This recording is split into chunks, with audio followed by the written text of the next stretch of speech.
Okay, तो last class में हम लोग डिस्कस कर रहे थे इक्वेशन ऑफ कंटिन्यूटी वगैरह डिस्कस किया गया था, है ना। We have discussed equation of continuity and variation of charge density with time. Okay, ये दो कॉन्सेप्ट डिस्कस किया गया था। नाउ लेट अस और उससे पहले हम लोग डिस्कस कर चुके हैं variation of magnetic field with time. अगर मैग्नेटिक फील्ड टाइम के साथ वेरी कर रहा है तो उससे इलेक्ट्रिक फील्ड प्रोड्यूस होता है। Okay, so this phenomena we have discussed. Okay, तो अब हम लोग देखिए नेक्स्ट डिस्कस करने जा रहे हैं मॉडिफिकेशन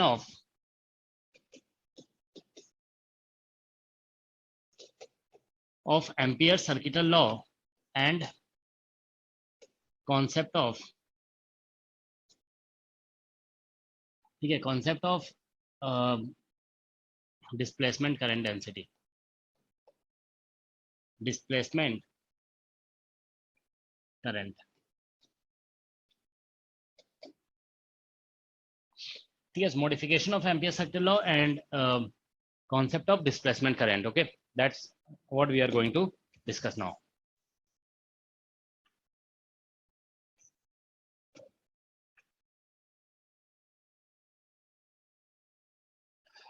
ओके, तो देखिए लास्ट क्लास में हम लोग इक्वेशन ऑफ कंटिन्यूटी देखे थे। Equation of continuity, this is equation of continuity. This is written as del dot j is equal to minus del rho by del t. ठीक है, that's the equation of continuity. देखिए del dot j is equal to minus del rho by del t है, और हम लोग यहाँ पे लिखे हुए हैं modification of ampere circuital law. देखो एम्पियर सर्किटल लॉ इस तरह से लिखा जाता है, del cross b is equal to mu naught j. That's the ampere circuital law. तो अगर हम लोग देखो if we take divergence both sides, ठीक है, ये इक्वेशन 2 है, इक्वेशन 1, ठीक है। तो if we take divergence both sides in equation 2, equation 2 में अगर डाइवर्जेंस दोनों साइड लोगे ना तो हमें ये मिलेगा। देखो 0 is equal to, can we get 0 is equal to del dot j, that means del dot j equal to 0, ठीक है। सो दिस, ठीक है, तो यहाँ पे आप देखिए third is not matching with first, ठीक है ना, not matching with first.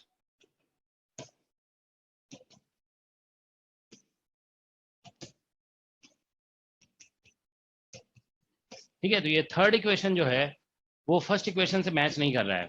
Third is not matching with first. Okay, क्योंकि फर्स्ट इक्वेशन कह रहा है कि del डॉट जे तो इतना होना चाहिए, और थर्ड इक्वेशन से ये आ रहा है, ठीक है, del dot J is equal to 0।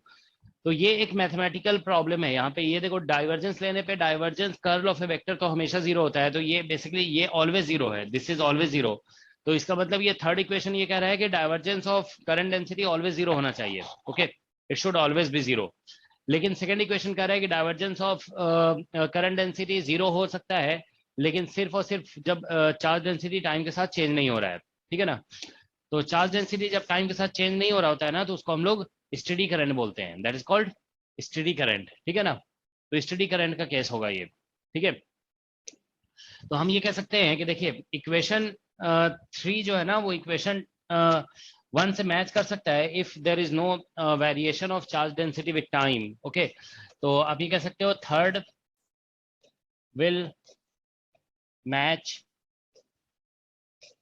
With 1 for steady current, ठीक है। ये स्टेडी करंट के केस में वहां पे रो 0 हो जाएगा, ठीक है ना। So it will match with 1 for steady current. Okay, steady current का मतलब हो गया जहाँ पे रो कांस्टेंट है, ठीक है, रो कांस्टेंट है, जिसकी वजह से डाइवर्जेंस ऑफ जे जो है ना वो 0 हो जाएगा। स्टेडी करंट में ऐसे ही होता है, डाइवर्जेंस ऑफ जे 0 हो जाता है, ठीक है ना। तो इसका मतलब ये है, आप देखिए थर्ड जो ऑब्टेन हुआ है ना वो सेकंड से ऑब्टेन हुआ है। So this implies that equation 2 is applicable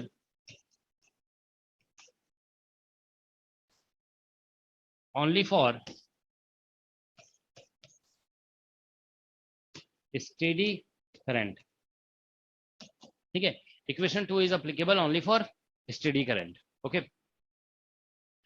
समझ रहे हो? स्टेडी करंट उस करंट को बोला जाएगा जिसमें डाइवर्जेंस ऑफ करंट जीरो है, ठीक है ना, और क्या बोलते हैं, ये करंट बेसिकली किसी भी पॉइंट पे चार्ज डेंसिटी टाइम के साथ चेंज नहीं हो रहा है, ठीक है, उसे हम लोग स्टेडी करंट कहेंगे. ठीक है, तो अब देखिए यहाँ पे, तो इसका मतलब ये हो गया कि ये करंट, सॉरी, ये इक्वेशन 2 सिर्फ स्टडी करंट, क्योंकि इक्वेशन 2 से ही इक्वेशन 3 आया है, ठीक है, और 3 वैलिड हो सकता है ओनली फॉर स्टडी करंट.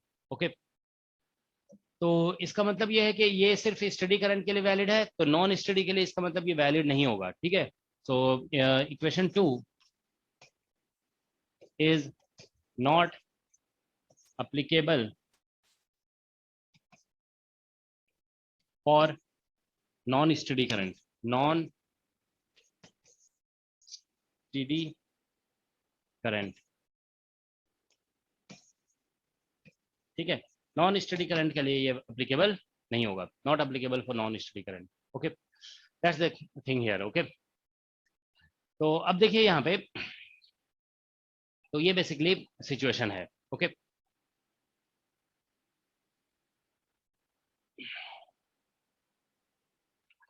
तो इसीलिए जानते हो मैक्सवेल ने फिर इस इक्वेशन को मॉडिफाई किया. सो मैक्सवेल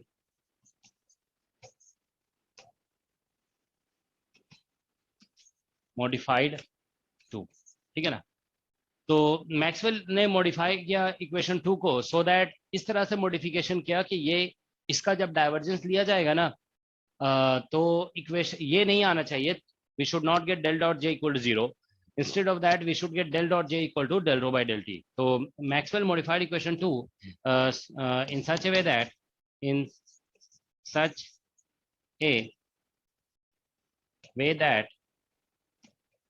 on taking, ठीक है ना, on taking divergence,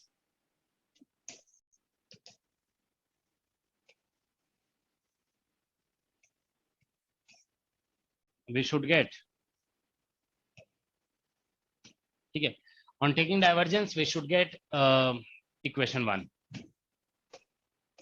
ठीक है, तो इक्वेशन 2 को इस तरह से मॉडिफाई किया कि डाइवर्जेंस लाइन पे इक्वेशन 1 आ जाना चाहिए. ठीक है, उसने बस जानते हो क्या किया, इसमें एक टर्म ऐड कर दिया उसने. ठीक है ना, मैक्सवेल डिड दिस. ठीक है, मैक्सवेल एडेड, मैक्सवेल ने ऐड कर दिया, ठीक है ना, epsilon naught del E by del t to equation 2j, ऐसे लिख दो, 2j इन इक्वेशन 2. ठीक है, इक्वेशन 2 में जहां पे j लिखा हुआ है ना, उसमें मैक्सवेल ने इस टर्म को ऐड किया. मतलब ये एक जानते हो, मतलब एडहॉक बेसिकली एजम्पशन है. ठीक है, या एडहॉक स्टेप है, बहुत लॉजिकल स्टेप नहीं है. बस ये बोला गया कि बस हमें डाइवर्जेंस लेने पे 0 नहीं आना चाहिए, डाइवर्जेंस जैसे डेल डॉट जे 0 आ जा रहा है, नहीं आना चाहिए, डाइवर्जेंस लेने पे फर्स्ट इक्वेशन आना चाहिए. तो उसने थोड़ा सोचा कि ऐसा कैसे कैसे कर सकते हैं. ठीक है, और इसके लिए फिर उसने थिंक करके ये ऐड कर दिया. देखो, del cross B is equal to mu naught, और यहाँ पे देखो जे लिखा हुआ था, और जे प्लस यहाँ पे एप्सिलॉन नॉट और del E by del t कर दिया उसने. ठीक है ना, सो ही डिड दिस. ठीक है, तो ऐसा किया उसने. ठीक है, तो del cross B is equal to mu naught J plus epsilon naught del E by del t. Okay, that's what Maxwell did. Okay, तो अब देखिए यहाँ पे इतना ऐड कर दिया गया, तो यहाँ पे आप देखिए करंट डेंसिटी में ये टर्म ऐड किया गया, तो इसको, ठीक है, तो इसी को हम लोग बोलते हैं मॉडिफाइड एम्पियर सर्किटल लॉ. ठीक है, मॉडिफाइड एम्पियर सर्किटल लॉ. ठीक है, मॉडिफाइड एम्पियर सर्किटल लॉ इसे कहा गया. ओके, नाउ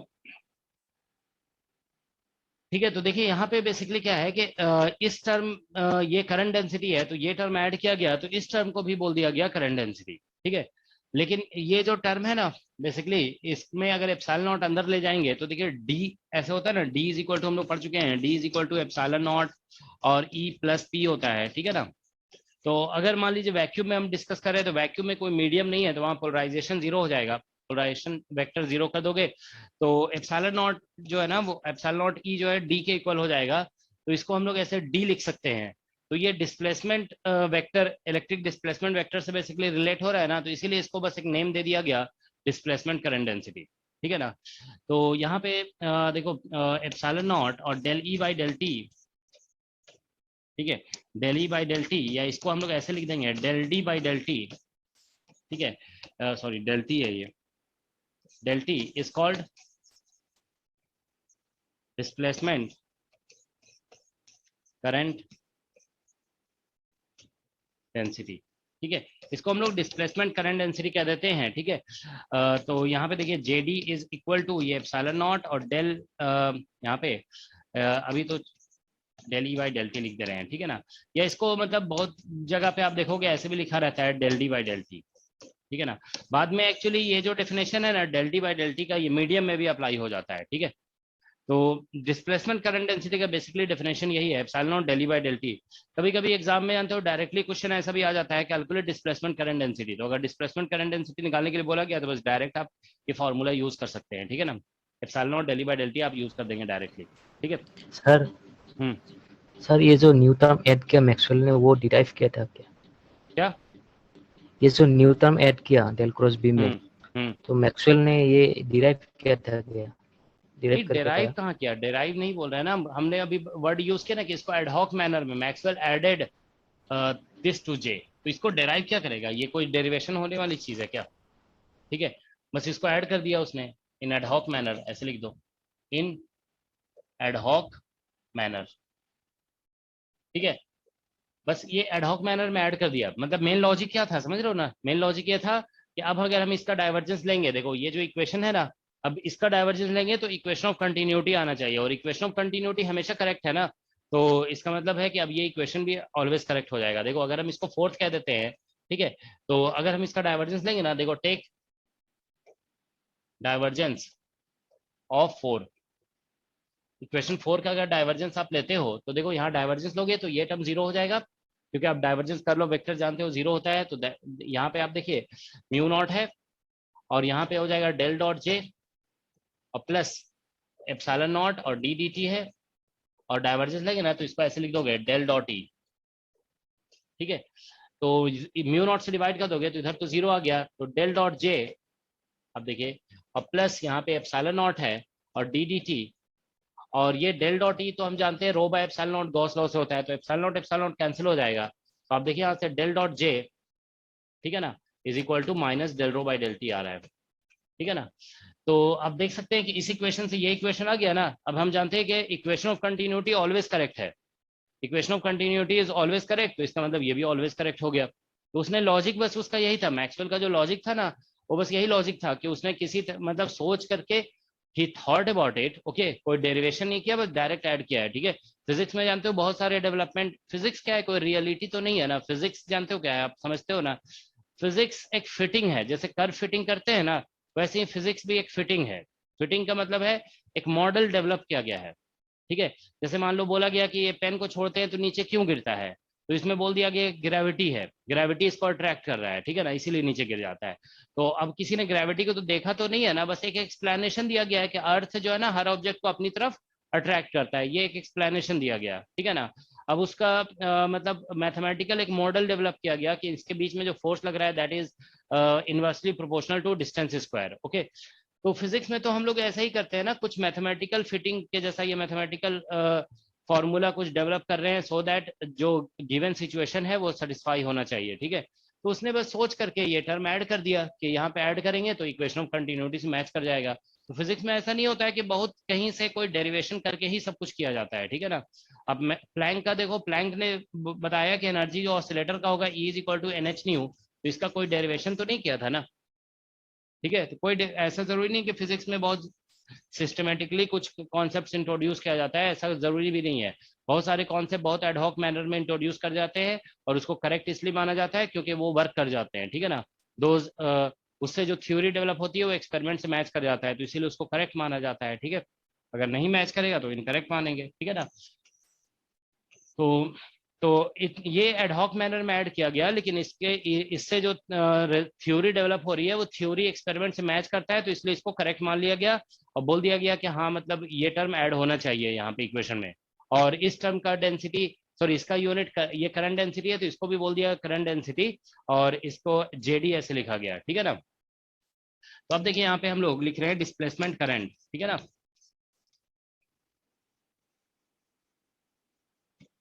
डिस्प्लेसमेंट करंट, तो डिस्प्लेसमेंट करंट आईडी लिखा जाएगा, ठीक है ना, आईडी।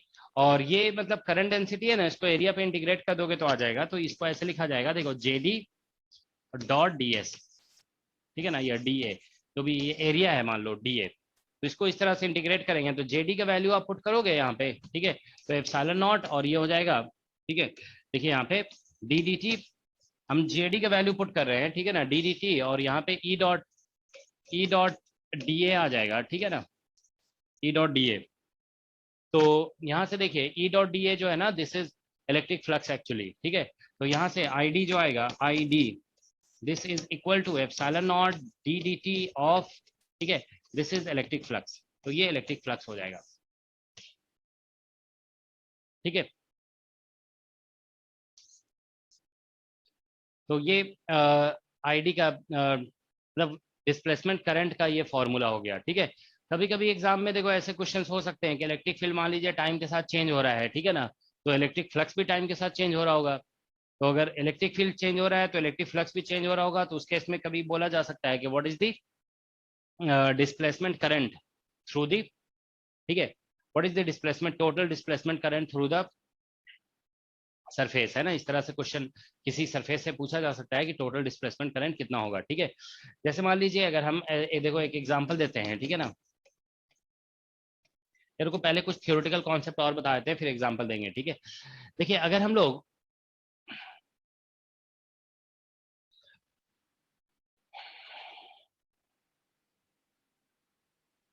देखिए डिस्प्लेसमेंट करंट डेंसिटी हम लोग डिफाइन कर रहे हैं in terms of electric field.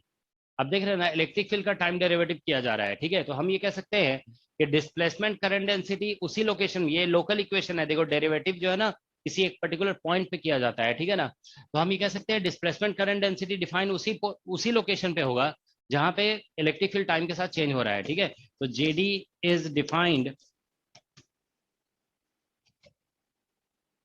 Eight a point, ठीक है, जेडी उसी पॉइंट पे डिफाइन होता है, ठीक है। J D is defined at a point where, okay, electric field varies with time, ठीक है। अगर इलेक्ट्रिक फील्ड टाइम के साथ वेरी नहीं कर रहा है तो आप जेडी डिफाइन नहीं कर सकते हो, you can not define JD. So electric JD is defined at a point where electric field varies with time, okay, that's the one thing, okay. And ठीक है, तो ये जरूर ध्यान रखेंगे। दूसरी बात आप ये देखिए कि इलेक्ट्रिक फील्ड देखिए इसका डेरिवेटिव किया जा रहा है ना, तो जेडी का डायरेक्शन जो होगा वो इलेक्ट्रिक फील्ड के डायरेक्शन में भी हो सकता है। इफ अगर आप देखिए कि इलेक्ट्रिक फील्ड जैसे मान लीजिए एक स्ट्रेट डायरेक्शन में है और इलेक्ट्रिक फील्ड इंक्रीज कर रहा है टाइम के साथ, इलेक्ट्रिक फील्ड अगर इंक्रीज कर रहा होगा तो जेडी का डायरेक्शन जो है ना, मतलब आप देखिए जेडी जो होगा, JD this will be parallel to electric field, ठीक है ना, इफ इलेक्ट्रिक फील्ड का मैग्नीट्यूड इंक्रीज कर रहा है, ठीक है ना, और ठीक है, और डायरेक्शन लेकिन फिक्स्ड होना चाहिए, डायरेक्शन फिक्स्ड, मतलब डायरेक्शन फिक्स्ड है और इलेक्ट्रिक फील्ड का मैग्नीट्यूड से बढ़ रहा है, ठीक है ना। और जेडी जो है आप देखिए this will be parallel to minus of electric field, मतलब अपोजिट हो जाएगा क्योंकि रेट अगर ये डिक्रीज कर रहा है तो रेट नेगेटिव हो जाता है ना। तो JD is proportional to minus if electric field is decreasing लेकिन डायरेक्शन फिक्स्ड है अगर, ठीक है। डायरेक्शन अगर इलेक्ट्रिक फील्ड का चेंज हो रहा होगा ना तो JD may not be in the direction of electric field, ठीक है ना। तो ये भी लिख देते हैं, ठीक है, देखो यहाँ पे if direction of electric field is changing, अगर direction of electric field change हो रहा है, direction of electric field is changing, ठीक है ना, देन, ठीक है, if direction of electric field is changing then JD may not be in direction of the of electric field or opposite to it, वो किसी और डायरेक्शन में भी हो सकता है, ठीक है ना, अपोजिट टू इट, ठीक है। ये बेसिकली बेसिक मैथमेटिक्स का डिस्कशन है, ठीक है ना। ये जेडी की प्रॉपर्टी नहीं है, ये डेरिवेटिव का प्रॉपर्टी है। जैसे हम लोग जानते हैं ना कि काइनेमेटिक्स में हम लोग ये पढ़ते हैं एक्सेलरेशन इज इक्वल टू, देखो आप ये लिखते हो डीवी बाई डी टी, ठीक है ना, तो इसमें देखिए हम लोग ये पढ़ते हैं कि अगर मान लीजिए कोई पार्टिकल है जो सर्कल में घूम रहा है, ठीक है ना, if A particle is moving in a circle like this, ठीक है, तो एक पार्टिकल है जो सर्कल में अगर घूम रहा है, तो देखिए इसमें क्या होता है, डायरेक्शन, स्पीड का, वेलोसिटी का डायरेक्शन चेंज हो रहा होता है। तो एक्सेलेरेशन देखिए, अगर मान लीजिए स्पीड कांस्टेंट भी है तो एक्सेलेरेशन टुवर्ड सेंटर हो जाता है, ठीक है ना। तो आप देख रहे हैं एक्सेलेरेशन इसके डेरिवेटिव से निकल रहा है, और एक्सेलेरेशन का डायरेक्शन जो है वेलोसिटी के डायरेक्शन में नहीं है, क्योंकि यहाँ पे डायरेक्शनल वेलोसिटी चेंज हो रहा है।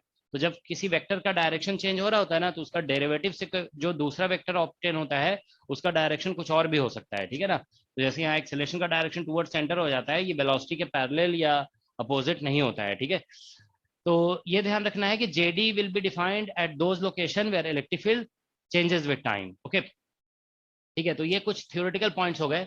अब देखिए हम लोग डिस्प्लेसमेंट करंट डेंसिटी बेसिकली, अगर हम चाहते हैं, देखिए एक मिनट आप ये समझिए कि इस टर्म को इंट्रोड्यूस किया मैक्सवेल ने। अब इस टर्म को, क्योंकि डायमेंशन वाइज दोनों का इसका भी डायमेंशन जो है करंट डेंसिटी का डायमेंशन है, okay, it has dimension of current density. तो चलो ठीक है, डायमेंशन तो करंट डेंसिटी का है, तो इसका ये मतलब ये तो जरूरी नहीं कि हम इसको करंट डेंसिटी बोलने लगे, ठीक है ना। तो जानते हो इसको करंट डेंसिटी इसलिए बोला गया है so that we can use it to find magnetic field, ठीक है, क्योंकि हम करंट से जानते हैं कि मैग्नेटिक फील्ड कैसे निकलता है, ठीक है ना। We know how to calculate magnetic field because of a current, okay. तो अगर हम इसको भी करंट मान लेंगे ना, तो करंट जैसे करंट से बायोट एंड सेवर्ट लॉ लगा के मैग्नेटिक फील्ड निकाल देते हो आप, ठीक है ना। तो उसी तरह से इसको भी अगर हम करंट मानेंगे तो इससे भी मैग्नेटिक फील्ड निकाला जाएगा। We will calculate magnetic field because of this also, ठीक है ना। तो ये बेसिकली कॉन्सेप्ट है, ठीक है ना। इससे भी मैग्नेटिक फील्ड हम लोग निकाल सकते हैं, ठीक है। ठीक है, तो ध्यान रखेंगे। चलो हम ये लिख देते हैं यहाँ पे कि कॉन्सेप्ट ऑफ,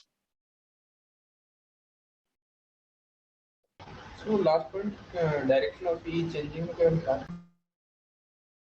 क्या है डायरेक्शन ऑफ, तो इतना तो अभी इसी को तो एक्सप्लेन कर रहे थे अभी। क्या वो सर्कल का जो बता रहे थे वो क्या बता रहे थे, हाँ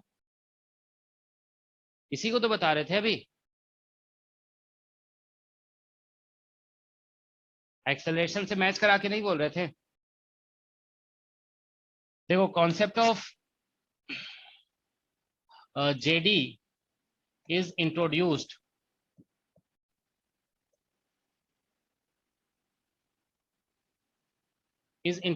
सो दैट,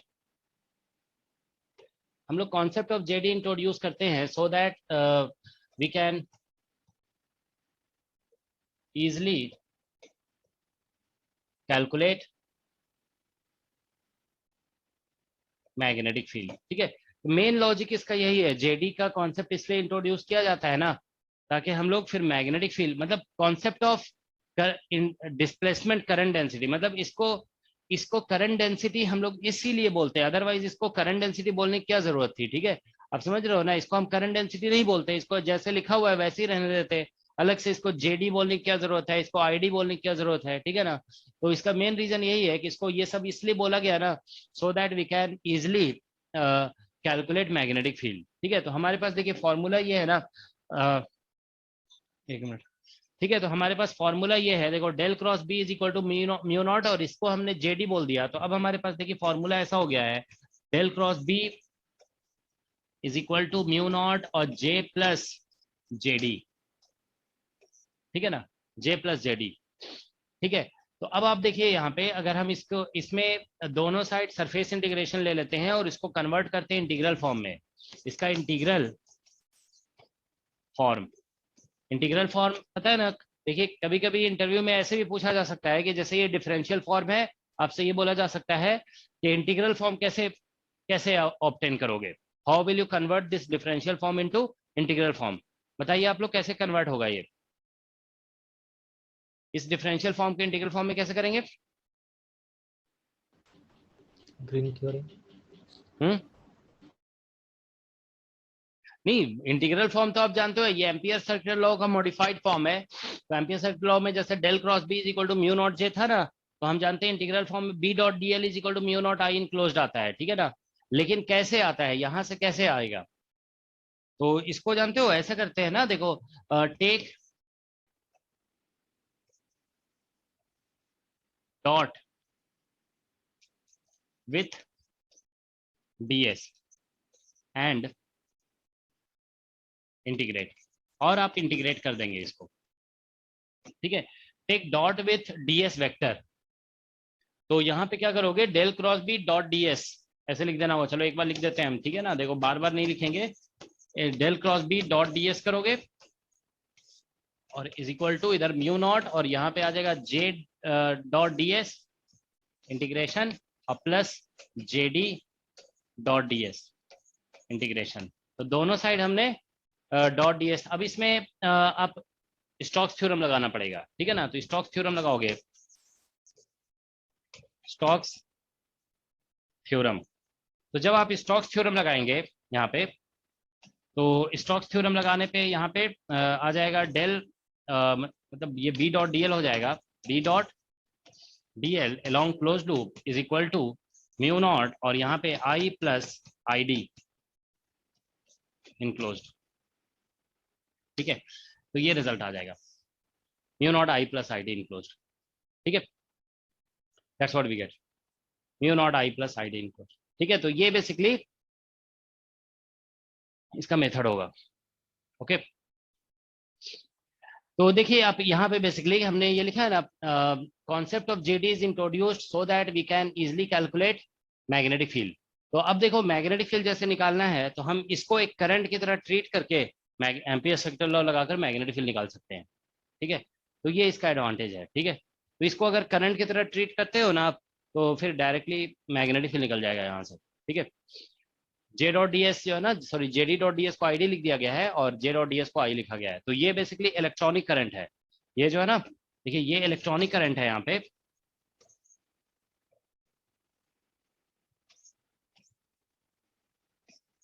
और ये यहाँ पे डिस्प्लेसमेंट करंट है,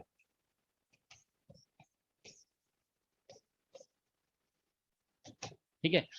तो जेडी देखो, अब आप लोग पूछ सकते हो डिस्प्लेसमेंट करंट होता है कि नहीं होता है, ठीक है ना। तो देखो डिस्प्लेसमेंट करंट मतलब हमें ऐसा दिखता नहीं है कि करंट फ्लो कर रहा है, ठीक है।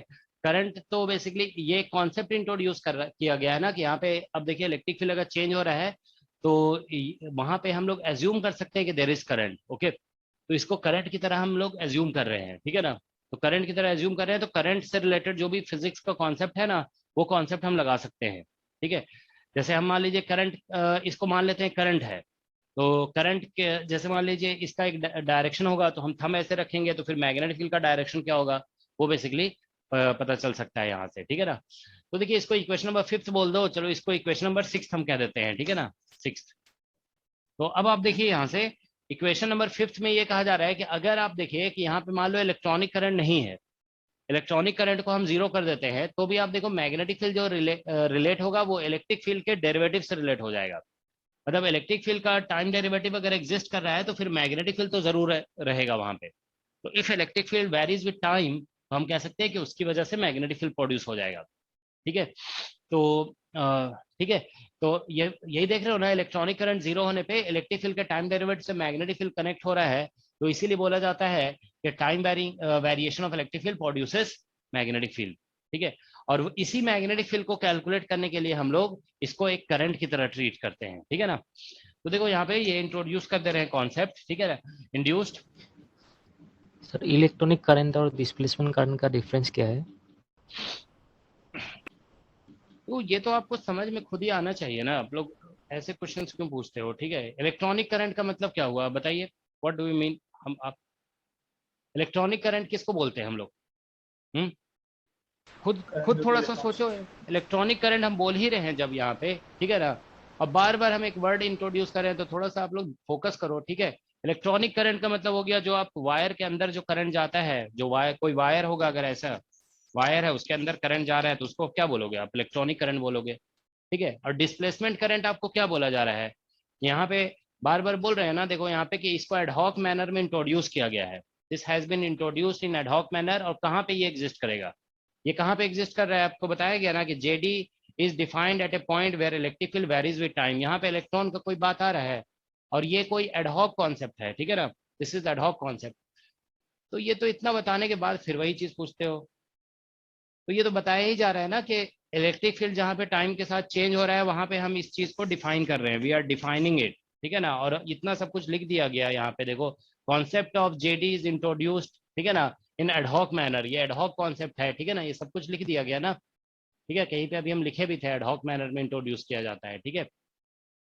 तो समझ रहे हो ना, ये इलेक्ट्रॉनिक करंट का मतलब इलेक्ट्रॉन के फ्लो से जो करंट आया, ठीक है ना, या चार्ज के फ्लो से जो करंट आया। और डिस्प्लेसमेंट करंट क्या है, जहां पे इलेक्ट्रिक फील्ड टाइम के साथ वेरी कर रहा है ना, वहां पे हम मान लेते हैं कि इसको मैथमेटिकली माना जा रहा है कि इसको हम बोल रहे हैं करंट है ये, ठीक है ना। तो ये डिफरेंस है। हाँ क्या बोल रहे हो, और बोलो। अभी कोई और कुछ बोल रहे थे ना।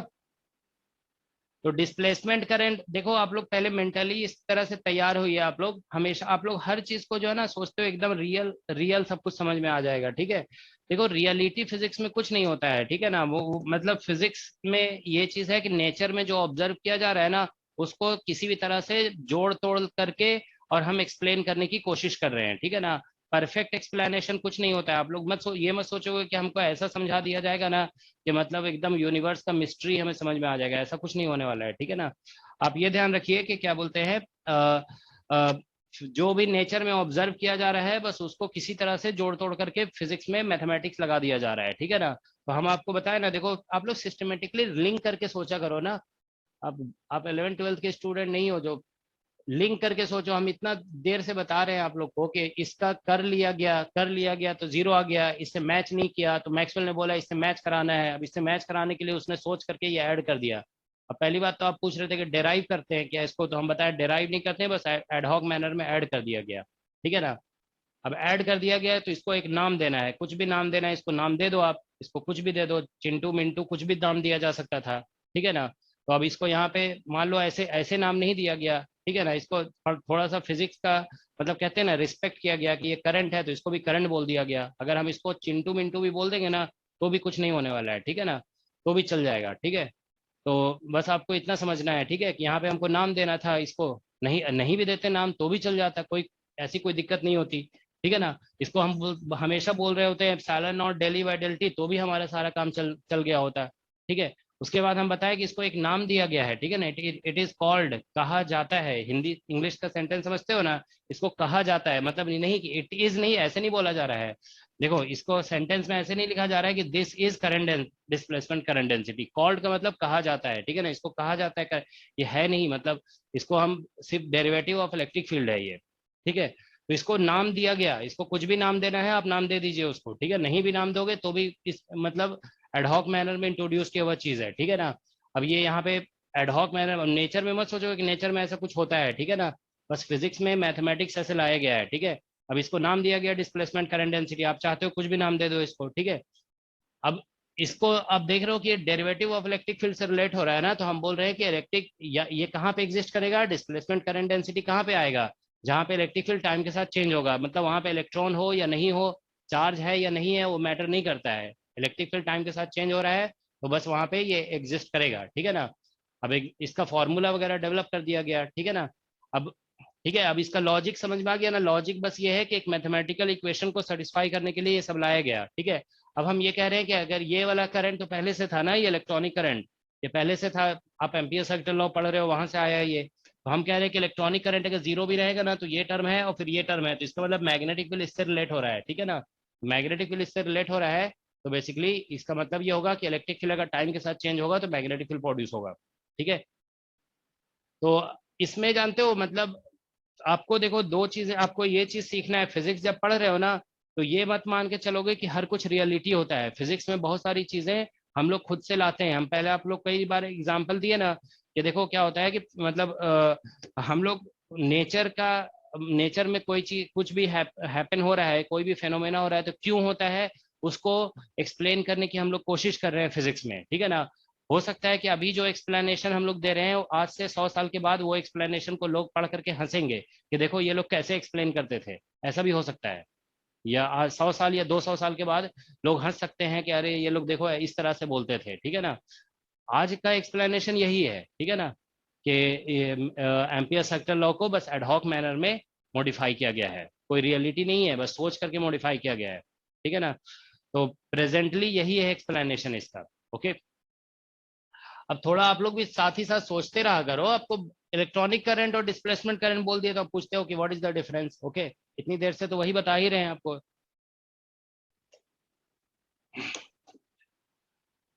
देखो यहाँ पे अब इंट्रोड्यूस कर रहे हैं इंड्यूस्ड मैग्नेटिक फील्ड। ठीक है, इंड्यूस्ड मैग्नेटिक फील्ड हम लोग देखो लिख रहे हैं यहाँ पे। ठीक है, तो देखो मॉडिफाइड एम्पियर सर्कुलर लॉ। ठीक है, तो मॉडिफाइड एम्पियर सर्कुलर लॉ देखो ये लिखा हुआ है del cross B is equal to mu naught और जे प्लस। ठीक है, आप लोग जानते हो, देखो एक बात बता रहे हैं कि क्या अपना कैलकुलेशन चेक करो कि आप कैलकुलेशन सीख रहे हो कि नहीं। ठीक है ना, इस तरह के क्वेश्चन जो करते हो ना वो आप खुद से करके खुद से आंसर किया करो। ठीक है, कैलकुलेशन सीख जाओगे ना तो एग्जाम निकल जाएगा। और मतलब इस, ठीक है, और ऐसे क्वेश्चन थोड़ा सोच लिया करो खुद से कि आप जो पूछ रहे हो कितना मतलब वो मतलब उसका एक्सप्लेनेशन आप खुद से डेवलप कर सकते हो नहीं कर सकते हो। लेकिन कैलकुलेशन सीखना बहुत जरूरी है, क्योंकि एग्जाम में व्हाट इज वाले क्वेश्चन तो नहीं आते हैं ना, व्हाट इज डिस्प्लेसमेंट करंट ये तो नहीं आएगा, लेकिन कैलकुलेशन आ जाएगा कि वो कैलकुलेट डिस्प्लेसमेंट करंट ये है। तो कैलकुलेशन ऑफ डिस्प्लेसमेंट करंट हम बेसिकली यहाँ पे आपको सिखा दे रहे हैं। ठीक है ना, तो देखो del cross B is equal to mu naught और यहाँ पे एप्सिलॉन नॉट और del E by del T ये लिखा गया है। ये एडहॉक मैनर में एडेड टर्म है, एडहॉक टर्म। ठीक है, इसका कोई एक्सप्लेनेशन नहीं है कि कहाँ से आ गया। ठीक है, बस एक ही छोटा सा एक्सप्लेनेशन है कि पहले जो एम्पियर सर्कुलर लॉ था उसका डाइवर्जेंस लेने पे जो इक्वेशन मैच आ रहा था वो वो इक्वेशन ऑफ कंटिन्यूटी से मैच नहीं कर रहा था। अब इसको ऐड करने के बाद जो डाइवर्जेंस लिया जा रहा है तो इक्वेशन ऑफ कंटिन्यूटी ऑब्टेन हो जा रहा है यहाँ से। बस इतना ही इसका लॉजिक है और कोई लॉजिक नहीं है, समझ गया ना। तो इसका और कोई भी लॉजिक नहीं है, आप चाहे किसी भी बुक में पढ़ो। ठीक है, प्रेजेंटेशन अलग अलग हो सकता है, जैसे ग्रिफिथ की बुक में देखोगे ना तो देखो हमने जो इसका डिस्कशन स्टार्ट किया है ना, हम डिफरेंशियल इक्वेशन से स्टार्ट किए हैं। ग्रिफिथ की बुक में देखोगे ना तो इंटीग्रल इक्वेशन से डिस्कशन स्टार्ट हुआ है, कैपेसिटर को एक सिस्टम लेकर के डिस्कस किया है उसने। ठीक है ना, तो आप चाहते हो तो उसको भी पढ़ सकते हो, बट अल्टीमेटली कंक्लूजन दोनों का सेम है। ठीक है ना, इसका प्रेजेंटेशन थोड़ा इजी है तो इसीलिए हम इसको डिस्कस करते हैं हमेशा। ठीक है ना, क्लास में। और ग्रिफिथ का प्रेजेंटेशन थोड़ा डिफिकल्ट है। ठीक है ना, तो इसलिए उसको हम यूज नहीं करते हैं। ठीक है, लेकिन ग्रिफिथ ने बस इंटीग्रल इक्वेशन से स्टार्ट किया है। ग्रिफिथ यहाँ से स्टार्ट किया है, यहाँ से मतलब ये वाले इक्वेशन इसको छोड़कर, है ना, इसको छोड़ दिया है। तो इससे स्टार्ट किया B dot D L is equal to mu naught I enclosed से। ठीक है, फिर बाद में उसने इसको ऐड किया वहां पे। ओके, तो देखो यहाँ पे अगर हम कहते हैं if j is equal to 0 है, अगर j 0 होगा यहाँ पे तो ये हमारा इक्वेशन आ जाएगा del cross b is equal to mu naught epsilon naught और del E by del t. Del E by del, इसका मतलब ये magnetic field is related to time varying electric field. ठीक है, तो यहाँ से कंक्लूजन ये निकलता है कि time varying electric field, this implies that time varying electric field, ठीक है ना, प्रोड्यूसेस मैग्नेटिक फील्ड। ठीक है, अब आप पूछोगे कि यहाँ ये कैसे पता चला हमें, तो वो वही तो मैथमेटिक्स का तो काम यही है ना कि दिख रहा है यहाँ पे आपको कि ये जो बी है ना किससे लिंक हो रहा है। ये इस इक्वेशन में दो ही चीज है, कोई करंट अब नहीं है। ठीक है, तो this B is related to this, तो इसका मतलब यहाँ से ही मैथमेटिक्स से पता चल रहा है। ठीक है ना, कि time varying electric field produces magnetic field. ठीक है, अभी इसको एक्सपेरिमेंटली टेस्ट किया गया है। ठीक है ना, इट हैज बीन टेस्टेड कि अगर आप इलेक्ट्रिक फील्ड को टाइम के साथ वेरी कराओगे ना तो वहां पे मैग्नेटिक फील्ड प्रोड्यूस हो जाता है। कैसे टेस्ट किया गया, कैसे टेस्ट करेंगे इसको, टेस्ट करने का तरीका इसका ये हो सकता है कि देखिए जैसे मान लेते हैं कि ये एक मैग्नेटिक निडल है, सिंपल तरीका है इसका, मैग्नेटिक निडल है ये, नॉर्थ पोल और साउथ पोल।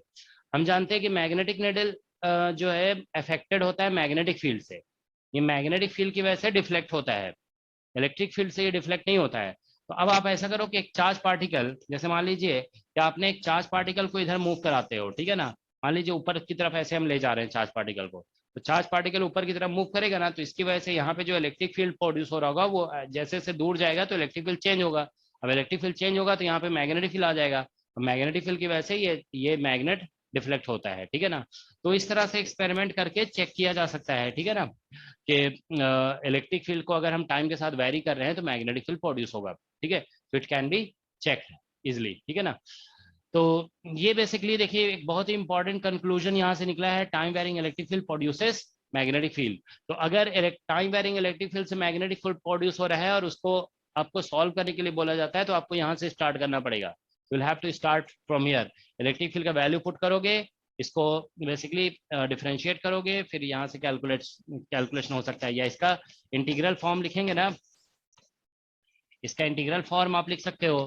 ठीक है, तो ये हो जाएगा B dot D L along close loop is equal to mu naught epsilon naught, और यहाँ पे डी डी टी ऑफ, ठीक है ना, देखो यहाँ से D D T of electric flux, ठीक है ना, ये इतना आ जाएगा, क्योंकि हम फिर से इसको इंटीग्रल फॉर्म में कन्वर्ट करने के लिए डॉट डी एस लगाएंगे। ठीक है ना, तो इस रिलेशन को ध्यान रखोगे, this is used to find, ठीक है, this is used to find magnetic field produced by time varying electric field। ठीक है, तो this is used to find magnetic field produced by time varying electric field. ठीक है, तो ये आप देखिए इंड्यूस्ड मैग्नेटिक फील्ड का ये कॉन्सेप्ट है। ठीक है, कि जब भी इलेक्ट्रिक फील्ड टाइम के साथ वेरी करेगा, कॉन्सेप्ट देखो यही है, ये जो यहाँ पे लिखा गया ना कि time varying electric field produces magnetic field. ठीक है, अब आप देखिए ये जो इक्वेशन आया है ना, इस इक्वेशन का भी फॉर्म आप अगर देखेंगे, देखो फॉर्म ऑफ इक्वेशन, ये जो इक्वेशन है del cross B is equal to mu naught epsilon naught और del E by del T, ठीक है, इज सिमिलर टू, ठीक है, इसका फॉर्म जो है वो सिमिलर टू है, form of equation del cross B mu naught epsilon naught del E by del T is similar to, ठीक है ना, इसके सिमिलर है, देखो del cross E is equal to minus del V by del T. Last class में हम लोग ये पढ़े थे। ठीक है ना, ये फैराडेज लॉ है।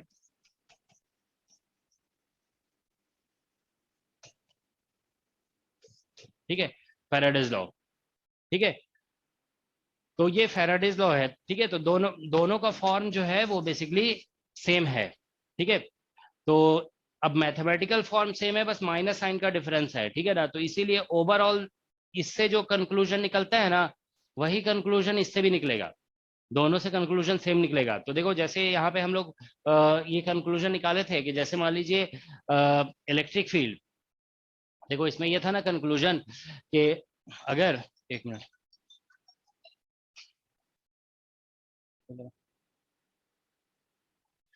तो देखो इसमें ये कंक्लूजन था कि अगर यहाँ पे मैग्नेटिक फील्ड टाइम के साथ वेरी कर रहा है तो इलेक्ट्रिक फील्ड प्रोड्यूस होता है। ठीक है ना, ठीक है, इलेक्ट्रिक फील्ड प्रोड्यूस होगा, और इलेक्ट्रिक फील्ड का जो डायरेक्शन था, डायरेक्शन ऑफ इलेक्ट्रिक फील्ड या जो था वो इंड्यूस करंट के डायरेक्शन जैसा था। ठीक है ना, तो हम लोग देखिए यहाँ पे बेसिकली यहाँ से भी हम लोग उसी तरह से कंक्लूजन निकाल सकते हैं कि टाइम वेरिंग इलेक्ट्रिक फील्ड के वेरिएशन से मैग्नेटिक फील्ड प्रोड्यूस होगा, और मैग्नेटिक फील्ड का जो डायरेक्शन होगा ना, बस यहाँ पे देखो नेगेटिव साइन है यहाँ पे। ठीक है ना, तो नेगेटिव साइन है तो जस्ट उसका अपोजिट कंक्लूजन होगा।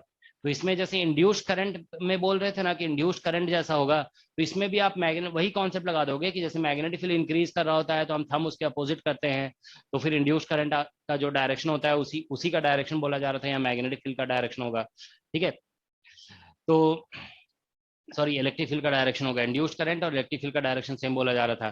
तो यहाँ पे बस नेगेटिव साइन था, यहाँ पे नेगेटिव नहीं है ना, तो इसको अपोजिट बोल दिया जाएगा।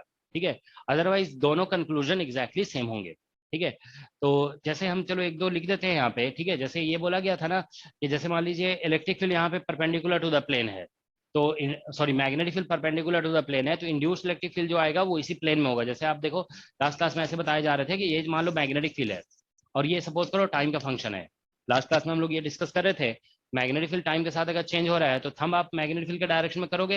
मान लो अगर ये डिक्रीज कर रहा है तो थंब इधर कर देंगे, तो फिंगर ऐसे कर्ल हो रहा है, तो ये इंड्यूस्ड करंट का डायरेक्शन होगा, तो यही इंड्यूस्ड इलेक्ट्रिक फील्ड का भी डायरेक्शन हो जाएगा। ठीक है ना, तो मतलब देखो मैग्नेटिक फील्ड इस प्लेन के परपेंडिकुलर है तो इलेक्ट्रिक फील्ड इस प्लेन में आ रहा है। ठीक है ना, मतलब हम बता रहे थे लास्ट क्लास में कि मैग्नेटिक फील्ड और इलेक्ट्रिक फील्ड दोनों एक दूसरे के परपेंडिकुलर होते हैं। ठीक है ना, the two are perpendicular to each other. ठीक है, तो यहाँ पे देखो इसमें ये पॉइंट जरूर याद रखोगे कि इसमें जो इंड्यूस्ड मतलब इलेक्ट्रिक फील्ड और मैग्नेटिक फील्ड जो है ना, ये परपेंडिकुलर टू ईच अदर होते हैं। ठीक है, दोनों परपेंडिकुलर टू ईच अदर होंगे।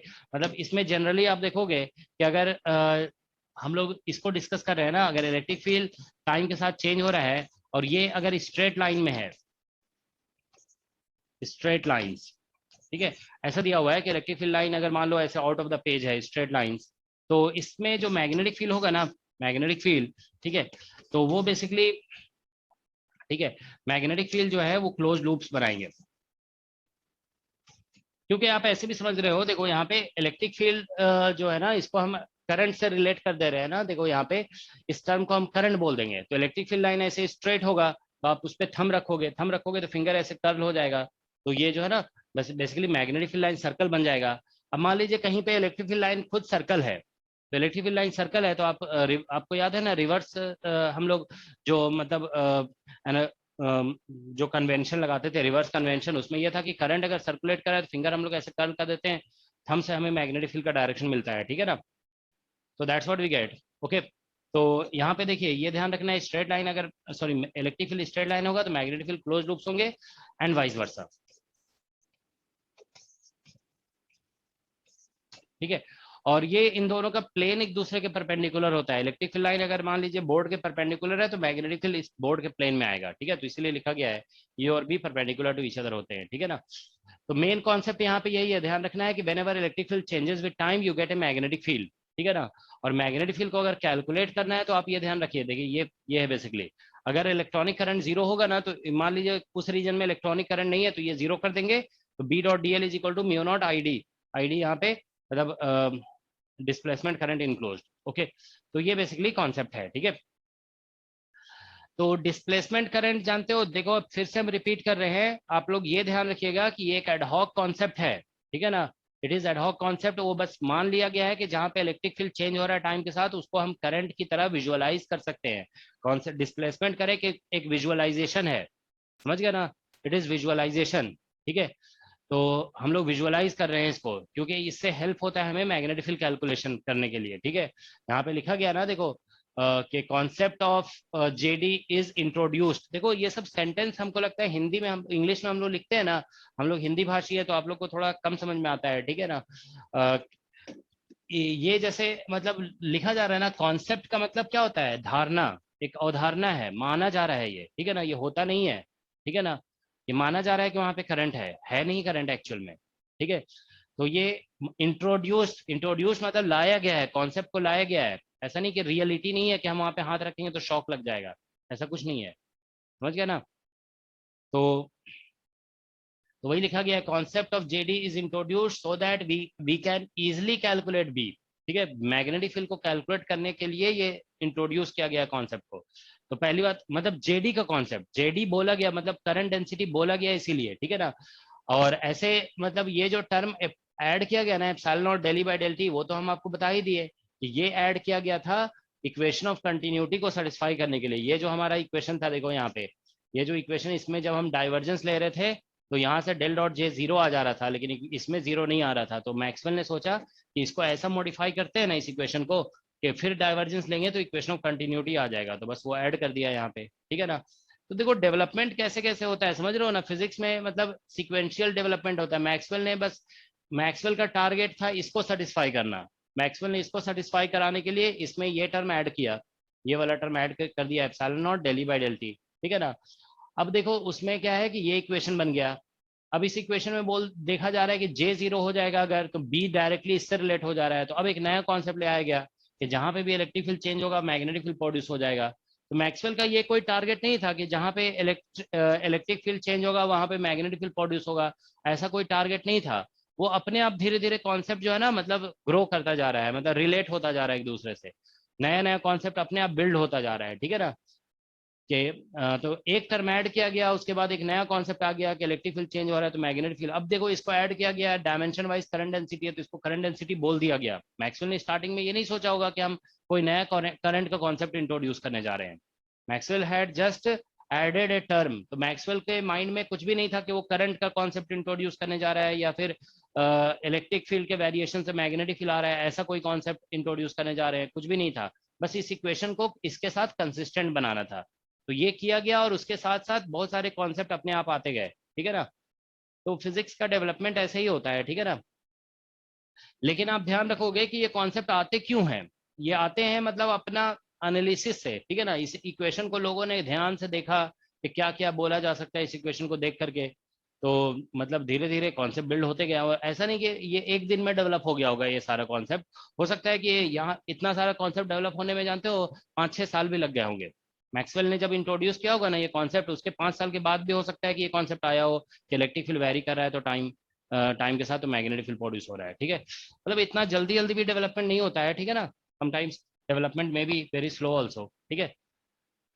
तो इसके ये इक्वेशन और ये इक्वेशन देखो मतलब मैथमेटिकल फॉर्म दोनों का सेम है, तो इसलिए कंक्लूजन भी एक जैसा है। देखो फैराडे लॉ ये कहता है, ठीक है ना। देखो फैराडे लॉ ये कहता है, चलो हम यहाँ पे एक बार लिख देते हैं, ठीक है ना। फैराडे फैराडेज लॉ ये कहता है कि अगर मैग्नेटिक फील्ड टाइम के साथ चेंज हो रहा है, magnetic field changes with time, तो इससे मिलता है इलेक्ट्रिक फील्ड। अब मॉडिफाइड एम्पियर सर्किटल लॉ ये कह रहा है कि अगर मॉडिफाइड एम्पियर सर्किटल लॉ में कि इलेक्ट्रिक फील्ड टाइम के साथ चेंज होगा तो मैग्नेटिक फील्ड प्रोड्यूस होगा, ठीक है ना। तो इसका मतलब ये हुआ, देखो मैग्नेटिक फील्ड से इलेक्ट्रिक फील्ड आ सकता है, इलेक्ट्रिक फील्ड से मैग्नेटिक फील्ड आ सकता है। तो अब हमारे पास एक नया कॉन्सेप्ट है इलेक्ट्रोडायनेमिक्स में, कि इसीलिए इसको इलेक्ट्रोडायनेमिक्स बोला जाता है कि मतलब एक एक फील्ड में अगर डायनेमिक्स होगा, डायनेमिक्स मतलब वेरिएशन, तो एक फील्ड में अगर वेरिएशन होगा तो दूसरा फील्ड प्रोड्यूस हो जाएगा, दूसरे में वेरिएशन होगा तो पहला फील्ड फिर से प्रोड्यूस हो जाएगा। तो अब देखो हम यहाँ पे एक नया कॉन्सेप्ट सीख गया है कि इलेक्ट्रिक फील्ड प्रोड्यूस करने के लिए अब हमें चार्ज की जरूरत नहीं है, ठीक है ना। To produce electric field we don't need a charge, we just need a magnetic field which is varying with time. और मैग्नेटिक फील्ड प्रोड्यूस करने के लिए इलेक्ट्रिक फील्ड चाहिए जो कि टाइम के साथ वेरी कर रहा हो, ठीक है ना। तो बस that is the requirement for production of electric field and magnetic field, ठीक है ना। तो ये आ गया कॉन्सेप्ट, ओके, ठीक है। तो अब देखिए हम लोग यहाँ पे एक एग्जांपल डिस्कस कर रहे हैं जहां पे हम लोग इंड्यूस्ड मैग्नेटिक फील्ड का डायरेक्शन वगैरह डिस्कस करेंगे, ठीक है ना। तो देखो let us discuss an example, या एक, चलो ठीक है इसी में साथ ही साथ आ जाएगा, ठीक है। देखो एक अभी जो हम लोग कॉन्सेप्ट इंट्रोड्यूस किए ना डिस्प्लेसमेंट करंट का, ठीक है ना, उसको भी देखो हम रिलेट कर देते हैं। देखो जैसे डिस्प्लेसमेंट करंट का कॉन्सेप्ट इंट्रोड्यूस किया गया ना, तो देखो ये बिल्कुल बिगिनिंग में यहाँ पे,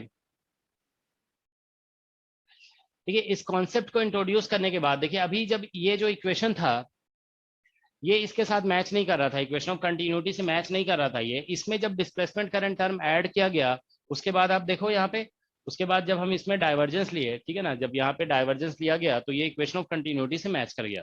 इक्वेशन ऑफ कंटिन्यूटी से मैच कर जाने का मतलब हो गया कि एक तरह से कि ये कंजर्वेशन ऑफ चार्ज बताया गया था ना लास्ट क्लास में, ये कंजर्वेशन ऑफ चार्ज जैसा कॉन्सेप्ट है, ठीक है। It is concept of conservation of charge, okay. अच्छा एक चीज और ध्यान रखोगे कि जब हम डिस्प्लेसमेंट करंट, देखो डिस्प्लेसमेंट करंट किसकी जगह पे लिखा जा रहा है, it is being written in place of del E by del T. तो जब हम डिस्प्लेसमेंट करंट इसकी जगह लिख देंगे ना तो फिर से अब हम ये बात नहीं करते रहेंगे कि यहाँ पे बेसिकली इलेक्ट्रिक फील्ड वैरी कर रहा है टाइम के साथ, मतलब इलेक्ट्रिक फील्ड वैरी कर रहा था टाइम के साथ लेकिन उसको रिप्रेजेंट कर दिया गया in terms of displacement current, ठीक है ना। देखो यहाँ पे जैसे ये था, यहाँ पे इधर लिखे थे हम, हाँ देखो ये इधर लिखा हुआ है, ठीक है ना ये। तो अब देखो यहाँ पे इलेक्ट्रिक फील्ड तो नहीं दिख रहा है ना, जैसे जेडी हमने लिख दिया यहाँ पे, ठीक है। So now electric field is not visible. तो मतलब डिस्प्लेसमेंट करंट का कॉन्सेप्ट इंट्रोड्यूस किया गया है टू रिप्रेजेंट, या कह सकते हो टू, ठीक है, represent a time varying electric field by a current. हम एक करंट से रिप्रेजेंट, ये सारा मैथमेटिकल मॉडिफिकेशन है, समझ गया ना, कि हम एक टाइम वेरिंग इलेक्ट्रिक फील्ड की जगह पे एक करंट मान लेंगे कि करंट ऐसे फ्लो कर रहा है, ठीक है ना। तो ये आप ध्यान दोगे, ठीक है। देखो हम चलो लिख देते हैं यहाँ पे, ठीक है। देखो कॉन्सेप्ट ऑफ जेडी या फिर आईडी कह सकते हो, रिप्लेसेस ए टाइम वेरिंग, ठीक है, टाइम वेरिंग इलेक्ट्रिक फील्ड, ठीक है ना, region, time varying electric field region by current, ठीक है। तो हम लोग वहां जहां पे अगर इलेक्ट्रिक फील्ड टाइम के साथ चेंज हो रहा है ना, वहां पे अब हम लोग कह देंगे कि there is some current, okay. तो ठीक है, so in this way continuity of current is maintained.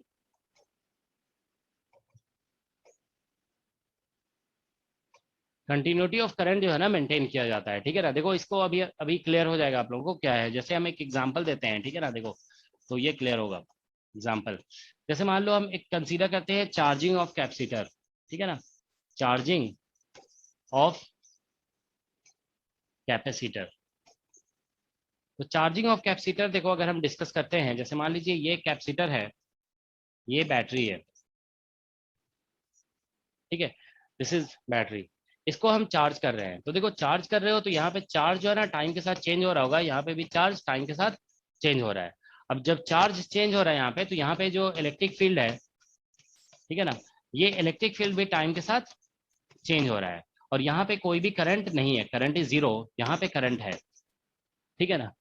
तो इस रीजन में कोई भी करंट नहीं है, इलेक्ट्रॉनिक करंट नहीं है, क्योंकि गैप है ना, तो गैप में इलेक्ट्रॉनिक करंट कैसे आएगा, यहाँ पे कोई इलेक्ट्रॉन है ही नहीं है। लेकिन इलेक्ट्रिक फील्ड यहाँ पे टाइम के साथ चेंज हो रहा है। तो देखिए हमें पता है कि यहाँ पे इलेक्ट्रिक फील्ड टाइम के साथ चेंज हो रहा है, ठीक है ना। तो इस रीजन में मैग्नेटिक फील्ड प्रोड्यूस जरूर होगा, क्योंकि इलेक्ट्रिक फील्ड टाइम के साथ चेंज हो रहा है। तो अब अगर हम पता करना चाहते हैं कि मैग्नेटिक फील्ड कितना प्रोड्यूस हुआ, तो हमारे हैबिट है ना, देखो ये this is in our habit कि हम लोग मैग्नेटिक फील्ड जो है ना वो इलेक्ट्रिक फील्ड से नहीं निकालते हैं, हम लोग मैग्नेटिक फील्ड निकालते हैं बेसिकली करंट से। तो इसीलिए हम लोग क्या करते हैं, इसको इक्वेलेंटली ऐसे कह देते हैं, ठीक है ना। देखो यहाँ पे एक मिनट, इसका इक्वेलेंट फिगर बनाया जाता है यहाँ पे ऐसा, ठीक है। So we draw an equivalent figure, ये वोल्टेज भी है, ये वोल्टेज भी, ठीक है ना। तो एक इक्विवेलेंट फिगर बना दिया हमने, ठीक है ना। अब यहाँ पे हम कोई चार्ज, देखो चार्ज की बात जब कर रहे हो ना, whenever there is charge there will be electric field. So now we will not talk about electric field, so we will not talk about charge, okay. तो अब हम चार्ज के बारे में बात नहीं करेंगे, इलेक्ट्रिक फील्ड के बारे में भी बात नहीं करेंगे। तो यहाँ पे हम बोलेंगे कि यहाँ पे डिस्प्लेसमेंट करंट है पूरे रीजन में, जहाँ, ठीक है ना, जहाँ पे भी इलेक्ट्रिक फील्ड चेंज हो रहा था उस रीजन में डिस्प्लेसमेंट करंट है, और इधर है करंट आई। तो अब हम देखो चार्ज के बारे में बात नहीं कर रहे हैं यहाँ पे, ना ही इलेक्ट्रिक फील्ड के बारे में बात कर रहे हैं। आप समझ रहे हो ना, एक रिप्रेजेंटेशन यूज किया जा रहा है। आपके पास चॉइस है, आप चाहते हो तो इलेक्ट्रिक फील्ड के बारे में ही बात करते रहिए, ठीक है। तो इलेक्ट्रिक फील्ड के बारे में बात करते हैं तो ठीक है, वो भी उससे भी आंसर आ सकता है। लेकिन हम इलेक्ट्रिक फील्ड के बारे में बात ना करके अब हम करंट के बारे में बात कर रहे हैं, ठीक है ना। हम बोल रहे हैं कि इसको हम रिप्रेजेंट कर रहे हैं करंट से, ठीक है। तो ये एक रिप्रेजेंटेशन है, समझ गया ना, इसका एक न्यू रिप्रेजेंटेशन है, ठीक है ना, दिस इज न्यू रिप्रेजेंटेशन। मतलब कहते हैं ना एक नया तरीका है इसको देखने का, इस फेनोमेना को विजुअलाइज करने का एक नया तरीका है। यहाँ पे हम इलेक्ट्रिक फील्ड की बात ना करके करंट की बात कर रहे हैं, ठीक है। तो अब हम चार्ज की बात भी नहीं कर रहे हैं, तो इसका मतलब हमें ये कहना पड़ेगा जितना चार्ज इधर से आया उतना ही मतलब जितना करंट इधर से आया उतना ही करंट आगे चला गया। क्योंकि हम चार्ज के बारे में बात कर ही नहीं रहे, तो हम ये नहीं बोलेंगे अब यहाँ पे चार्जिंग हो रहा है कैपेसिटर का, हम ये नहीं बोलेंगे यहाँ चार्ज कम्युलेट हो रहा है। तो अगर आप कहते हो तो कंटिन्यूटी ऑफ करंट मेंटेन करने के लिए जितना करंट इस वायर में होगा उतना ही करंट यहाँ पे भी होगा। तो यहाँ पे ध्यान रखोगे आईडी जो होगा ना that will be equal to I, ठीक है। तो इसमें जो डिस्प्लेसमेंट करंट होगा वो वायर में, आप चाहे कोई भी सिचुएशन हो, अगर कोई वायर आया यहाँ पे बंद हो गया, मतलब स्टॉप हो गया करंट, अब यहाँ पे इलेक्ट्रिक फील्ड टाइम के साथ चेंज हो रहा है, तो आप जो भी वायर में करंट होगा ना वही डिस्प्लेसमेंट करंट भी होगा, ठीक है ना, दोनों का वैल्यू इक्वल होगा, ठीक है। बस यहाँ पे ध्यान रखोगे, यहाँ पे इलेक्ट्रॉनिक करंट जीरो है, यहाँ पे डिस्प्लेसमेंट करंट है, ठीक है। This current is a representation of variation of electric field with time, ठीक है ना। तो ये है सिचुएशन यहाँ पे, ठीक है। फिर यहाँ पे आ जाएगा इलेक्ट्रॉनिक करंट ऐसे, ठीक है।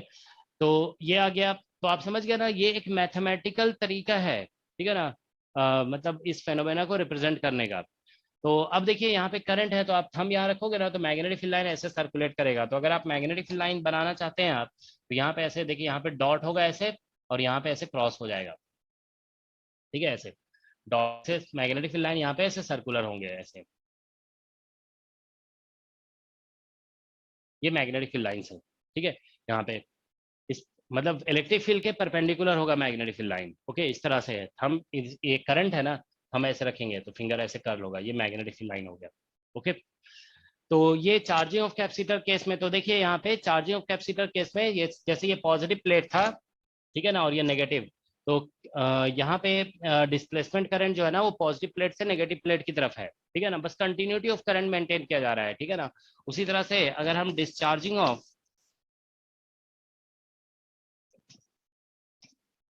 कैपेसिटर ठीक है। डिस्चार्जिंग ऑफ कैपेसिटर अगर हम डिस्कस करते हैं, ठीक है ना, तो देखो डिस्चार्जिंग ऑफ कैपेसिटर में क्या क्या होता है कि कैपेसिटर को हम लोग ऐसे इसी रेजिस्टर से ऐसे कनेक्ट कर देते हैं, ठीक है ना। अब ये इसमें चार्ज जो है वो टाइम के साथ चेंज हो रहा है, मतलब ऐसा हो रहा है कि ये डिस्चार्ज हो रहा है, पॉजिटिव प्लेट से नेगेटिव प्लेट की तरफ करंट जा रहा है। तो फिर से देखिए यहाँ पे इलेक्ट्रिक फील्ड इधर होगा, ये टाइम के साथ चेंज हो रहा है, ठीक है। तो इसका हमने बताया ना एक इक्विवेलेंट फिगर बनाया जाएगा यहाँ पे, कि यहाँ पे देखिए कैपेसिटर डिस्चार्ज हो रहा है, तो इलेक्ट्रिक फील्ड यहाँ पे चार्ज का वैल्यू डिक्रीज कर रहा होगा, तो इलेक्ट्रिक फील्ड भी यहाँ डिक्रीज कर रहा है। तो जब इलेक्ट्रिक फील्ड डिक्रीज कर रहा है तो इसको हम लोग रिप्रेजेंट कर सकते हैं करंट से, टाइम वेरिंग इलेक्ट्रिक फील्ड है ना, तो यही बोला गया है कि टाइम वेरिंग इलेक्ट्रिक फील्ड को करंट से रिप्रेजेंट करना है, ठीक है ना। तो टाइम वेरिंग इलेक्ट्रिक फील्ड को करंट से रिप्रेजेंट कर देना है यहाँ पे, ठीक है ना। तो देखो पहले ऐसे समझ लो आप कि इसमें करंट ऐसे जा रहा है आई। तो अब देखिए मतलब इसमें तरीका ये है ना कि हम इलेक्ट्रिक फील्ड को अब यूज नहीं करना चाहते हैं, हम इलेक्ट्रिक फील्ड का एक अनदर रिप्रेजेंटेशन यूज करना चाहते हैं। तो हम यहाँ पे बोलना चाहते हैं कि देर इज सम करंट, मतलब अब इलेक्ट्रिक फील्ड की बात नहीं करोगे ना तो इस चार्ज की बात भी नहीं करनी पड़ेगी।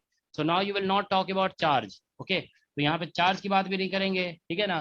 तो इसलिए क्या होगा कि यहाँ पे, ठीक है ना, हमें कहना पड़ेगा अब यहाँ पे करंट है इस डायरेक्शन में। तो कंटिन्यूटी मेंटेन करने के लिए देखिए करंट ऐसे फ्लो कर रहा था ना, तो इस डायरेक्शन में, ठीक है, तो in this direction current will flow, ठीक है ना। तो इस डायरेक्शन में ऐसे करंट फ्लो करेगा, ठीक है, लाइक दिस। तो ये डिस्प्लेसमेंट करंट, और यहाँ पे भी आप ध्यान रखोगे डिस्प्लेसमेंट करंट जो है वो करंट के इक्वल होगा। तो बस ध्यान रखोगे, now we are not in this figure, we are not talking about charge on the plate, we are not talking about electric field. Electric field की जगह पे ये डिस्प्लेसमेंट करंट का कॉन्सेप्ट इंट्रोड्यूस कर दिया गया है, ठीक है। ऑलराइट, तो ये एक छोटा सा कॉन्सेप्ट है, समझ रहे हो ना, कि इलेक्ट्रिक फील्ड जहाँ पे टाइम के साथ चेंज होगा उसको हम करंट से रिप्रेजेंट कर देंगे, ठीक है ना।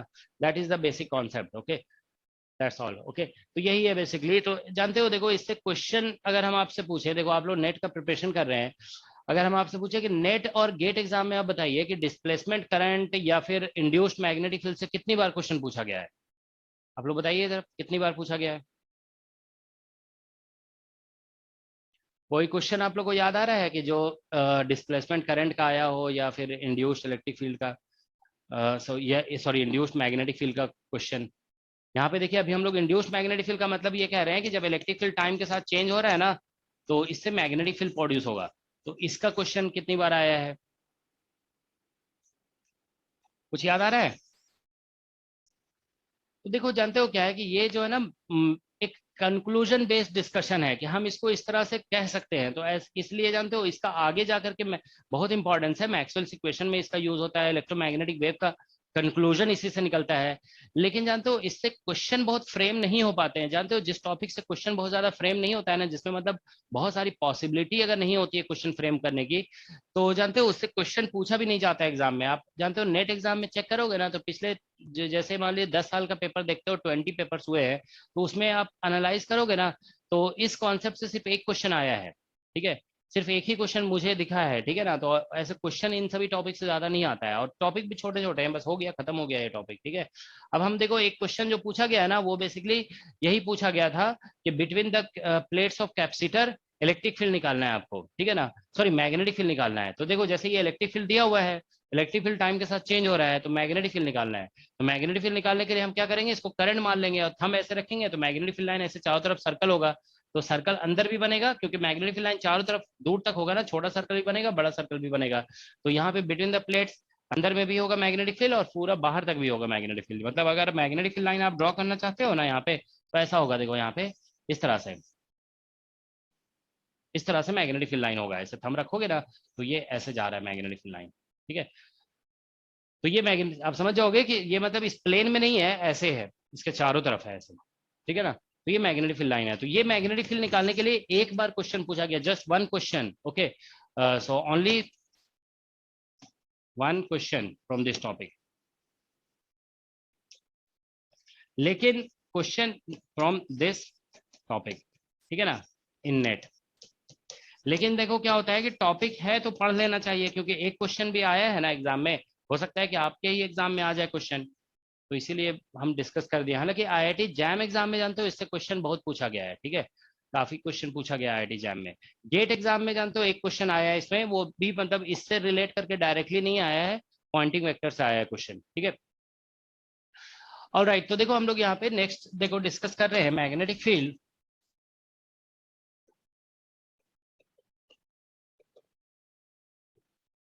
Between the plates of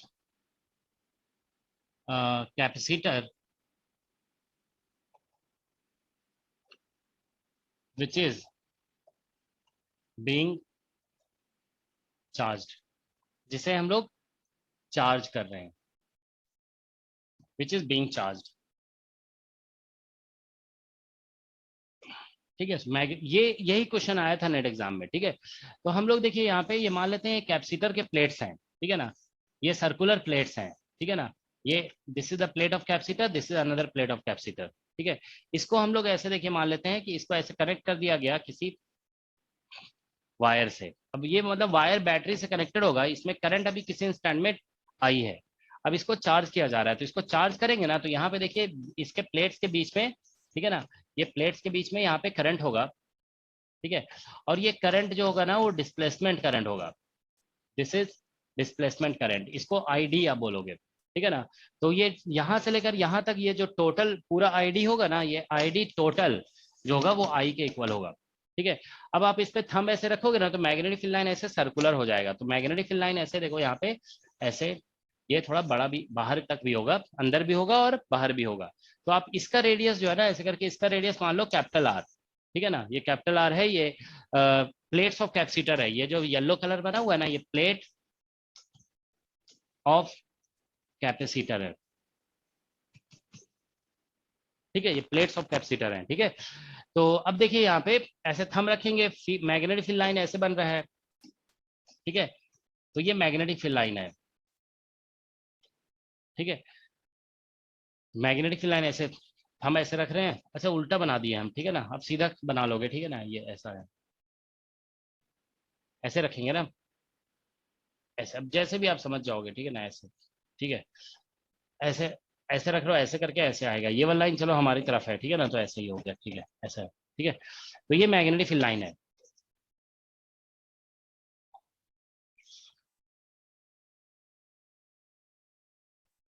so magnetic field between the plates of capacitor which is being charged। तो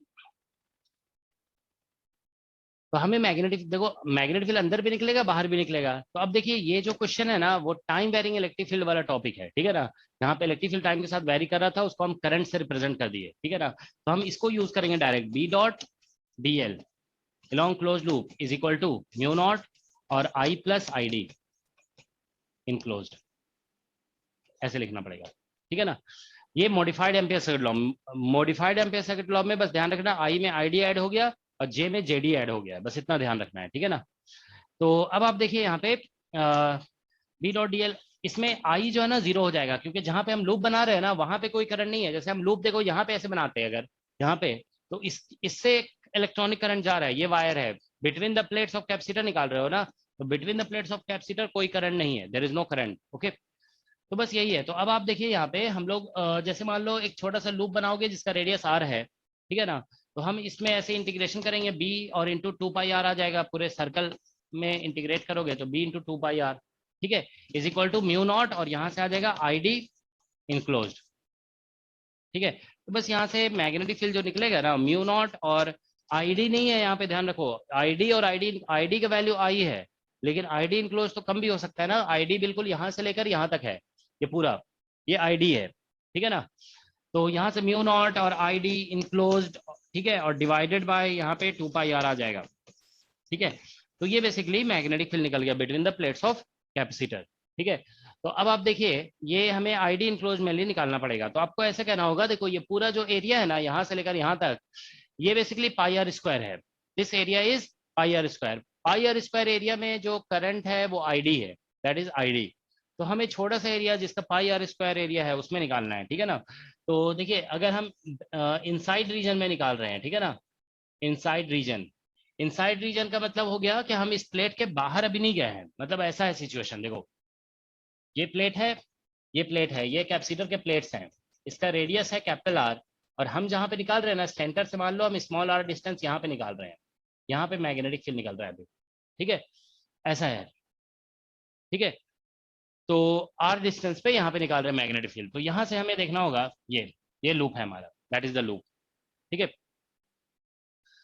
तो इनसाइड रीजन, ठीक है, तो हम लोग यहाँ पे आईडी इनक्लोज निकालना है ना, आईडी इनक्लोज, देखो इस लूप में कितना आईडी इनक्लोज होगा, ठीक है ना।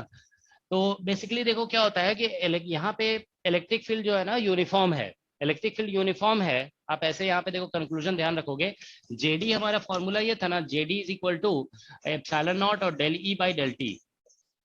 देखो टाइम वेरिंग एक अलग वर्ड है, और यूनिफॉर्म का मतलब होता है स्पेस में यूनिफॉर्म, स्पेस में हर जगह सेम होना। तो स्पेस में हर जगह सेम हो सकता है फील्ड, मतलब यहाँ पे जितना वैल्यू है उतना ही वैल्यू हर जगह पे हो सकता है, लेकिन हर वैल्यू टाइम के साथ चेंज हो रहा होता है। तो time varying is a different thing and uniform is a different thing, ठीक है ना। यूनिफॉर्म मतलब होता है स्पेस में यूनिफॉर्म। तो हम लोग यहाँ पे मान के चल रहे हैं कि फील्ड स्पेस में यूनिफॉर्म है, स्पेस में वेरी नहीं कर रहा है, ठीक है ना। तो अगर फील्ड स्पेस में यूनिफॉर्म होगा ना, तो करंट डेंसिटी भी स्पेस में यूनिफॉर्म होगा। तो आप ध्यान रखेंगे ई अगर यूनिफॉर्म है, ठीक है, यूनिफॉर्म है, तो जेडी जो है ना वो भी यूनिफॉर्म होगा। तो जेडी देखिए बेसिकली ये करंट बाई एरिया होता है, तो इसको यूनिफॉर्म कर देंगे।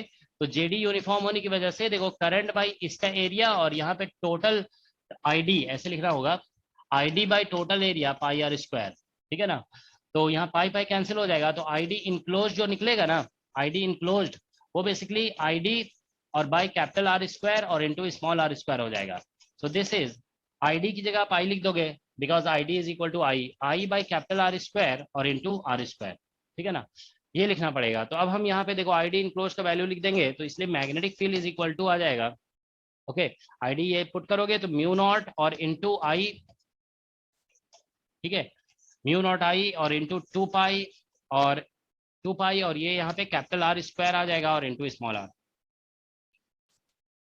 तो ये इसका आंसर है, mu naught I 2 pi R square into small R, okay. So that's the value, okay, of magnetic field. तो ये इनसाइड रीजन में निकला है। तो देखो नेट एग्जाम में आप चेक कर लोगे, ठीक है ना, नेट एग्जाम में जानते हो क्वेश्चन पूछा गया था कि what is magnetic field at A distance capital R by 2 from mid point. तो क्या बस स्मॉल आर जो लिखा हुआ है ना, वहां पे कैपिटल आर बाई 2 लिखना था, यहाँ पे कैपिटल आर बाई 2 लिखोगे, एक कैपिटल आर कैंसिल हो जाएगा, तो basically mu naught I upon 4 pi R आ जाएगा, ठीक है। तो that was asked in NET exam, okay, ठीक है। अब आप देखिए यहाँ पे आउटसाइड लिखेंगे ना,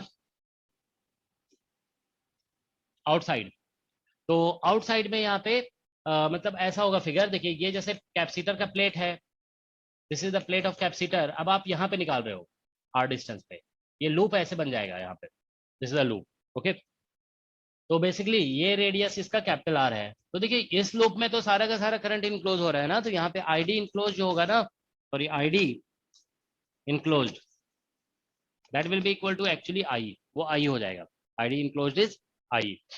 तो बस यहाँ पे आई लिख देंगे डायरेक्ट, ठीक है ना, यहाँ पे आईडी इनक्लोज की जगह आई, तो बस मैग्नेटिक फील्ड जो है ना, यहाँ पे देखो आईडी इनक्लोज की जगह आई लिख दोगे, तो म्यू नॉट आई अपॉन, और ये हो जाएगा 2 पाई आर, ठीक है, दैट्स द आंसर, यही इसका आंसर है, ठीक है। तो ये एक क्वेश्चन है जो नेट एग्जाम में पूछा गया है, ठीक है, और ऐसे कोई भी क्वेश्चन नहीं आया है, ठीक है ना। तो यहाँ से देखिए ये मैग्नेटिक फील्ड वर्सेस डिस्टेंस, अंदर वाले रीजन में आप देखो प्रोपोर्शनल है, और बाहर वाले रीजन में ये ऐसे इनवर्सली प्रोपोर्शनल, ठीक है। तो ये मैग्नेटिक फील्ड का वेरिएशन हो गया, ठीक है। So that's the concept of displacement current density, ठीक है ना, sorry induced induced magnetic field. यहाँ पे इलेक्ट्रिक फील्ड देखो टाइम के साथ चेंज हो रहा है, तो मैग्नेटिक फील्ड कितना होगा बिटवीन द, मतलब ये जानते हो बहुत ही स्टैंडर्ड क्वेश्चन है कि this can be asked in exam, okay, पूछा जा सकता है, दोबारा भी आ सकता है, ठीक है। ऑलराइट, इसमें किसी को कोई डाउट है तो पूछ सकते हो, is there any doubt? Sir जो ऊपर में जो इनसाइड रीजन में जो किया क्या हुआ, आवाज नहीं आ रही है क्लियर, और द जेडी इज यूनिफॉर्म, क्या कह रहे हो? सर वो जो इनसाइड रीजन में, हाँ सर वो इलेक्ट्रिक फील्ड तो यूनिफॉर्म होता है, तो उसी वजह से सर वो जेडी कैसे सर यूनिफॉर्म होता है? फॉर्मूला तुम्हारे सामने, तुम एमएससी कर रहे हो यार, तुम कैसी बातें करते हो, ठीक है। तुम थोड़ा सा तो अपना ब्रेन यूज करो। ये यहाँ पे ये फॉर्मूला लिखा हुआ है। इलेक्ट्रिक जेडी किस पे डिपेंड कर रहा है? मैग्नेटिक फील्ड पे डिपेंड कर रहा है क्या? हम्म। हम लोग एमएससी कैसे करके आ गए? मतलब यहाँ पे जेडी देख रहे हो कि इलेक्ट्रिक फील्ड पे डिपेंड कर रहा है। अब इलेक्ट्रिक फील्ड यूनिफॉर्म होगा तो जेडी नहीं यूनिफॉर्म होगा तो क्या यूनिफॉर्म होगा? आप बताओ। यूनिफॉर्म का मतलब समझ रहे हो? पहले आपको समझ में आ रहा है यूनिफॉर्म का मतलब क्या है? यूनिफॉर्म का मतलब स्पेस में वेरिएशन नहीं है। स्पेस में नहीं है वेरिएशन। स्पेस में वेरिएशन नहीं का मतलब यहाँ पे अगर 5 है वैल्यू तो यहाँ पे भी 5 है, यहाँ पे भी 5 है, ठीक है। तो अब इलेक्ट्रिक फील्ड में, इलेक्ट्रिक फील्ड मान लो अगर बोलते हो कि एक्स वाई जेड पे डिपेंड नहीं कर रहा है। अब देखो ये एक्स वाई जेड पे नहीं डिपेंड कर रहा है तो जेडी कहाँ से डिपेंड कर जाएगा एक्स वाई जेड पे? अब ये बताओ, इलेक्ट्रिक फील्ड से ही तो निकल रहा है ना। थोड़ा सा थिंक करो। इक्वेशन देखो, सारा फिजिक्स जो है ना वो सोचने वाली चीज नहीं है। फिजिक्स जो है इक्वेशन के साथ खेलना है बेसिकली। आपको you have to play with equation. अब इक्वेशन पे आपके का नजर नहीं जाएगा तो फिर क्या करोगे आप? इक्वेशन को देखो यहाँ पे। यूनिफॉर्म वर्ड का मतलब समझते हो ना? यूनिफॉर्म का मतलब no coordinate dependence. No coordinate dependence. इसमें कोऑर्डिनेट डिपेंडेंस नहीं है, ठीक है ना। कांस्टेंट का मतलब देखो यहाँ पे ईएमटी में हम देखो बता रहे हैं आपको, ये ईएमटी में ये दो वर्ड यूज होता है। कांस्टेंट अगर बोला जाएगा ना तो इसका मतलब माना जाएगा नो, ठीक है ना, coordinate and time dependence,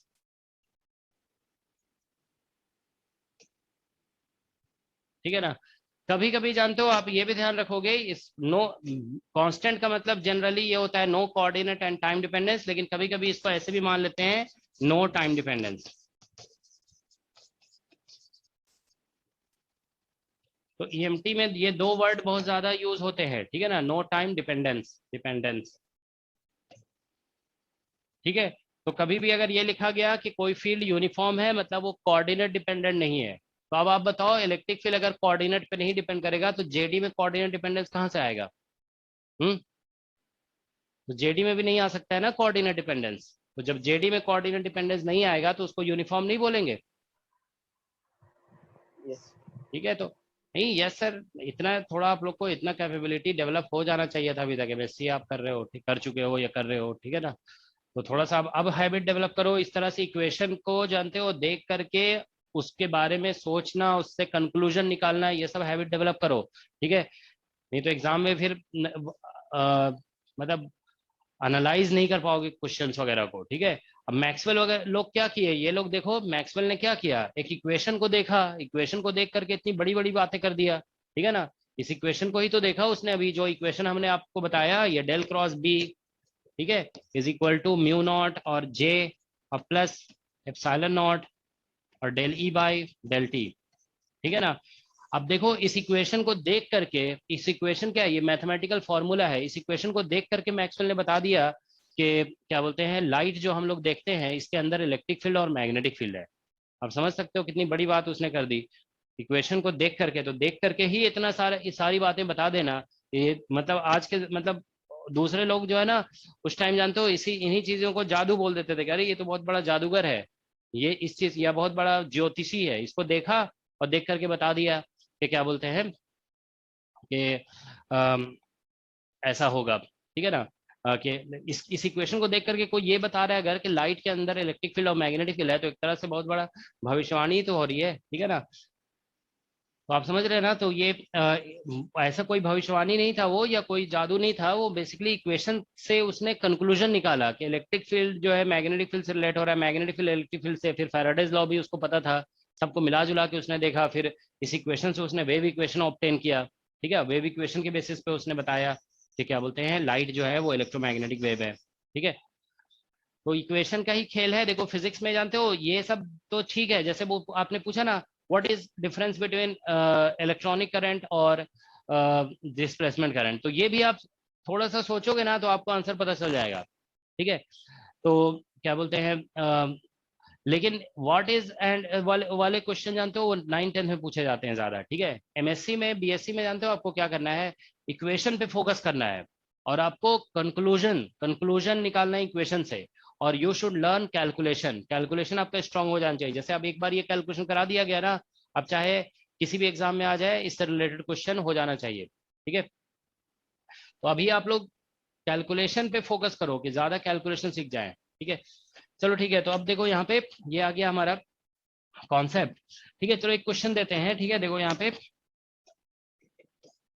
question ये है, एक मिनट, चलो ये एक स्फेयर है, ठीक है ना, there is a sphere, okay. ये एक स्फेयर है और इसका रेडियस है कैपिटल आर। सपोज करो इसके अंदर एक चार्ज क्यू ऐसे मूव कर रहा है। देखो क्यू मूव कर रहा है ना, तो यहाँ पे इलेक्ट्रिक फील्ड टाइम के साथ चेंज हो रहा होगा, ठीक है। तो क्वेश्चन है what is total displacement current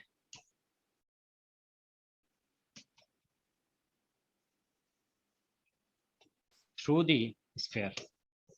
what is total displacement current through the sphere, ठीक है ना, through the sphere.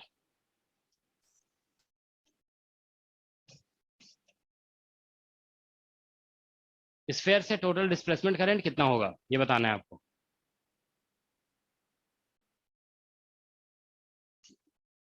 Electric field ये चार्ज पार्टिकल मूव कर रहा है, ठीक है ना।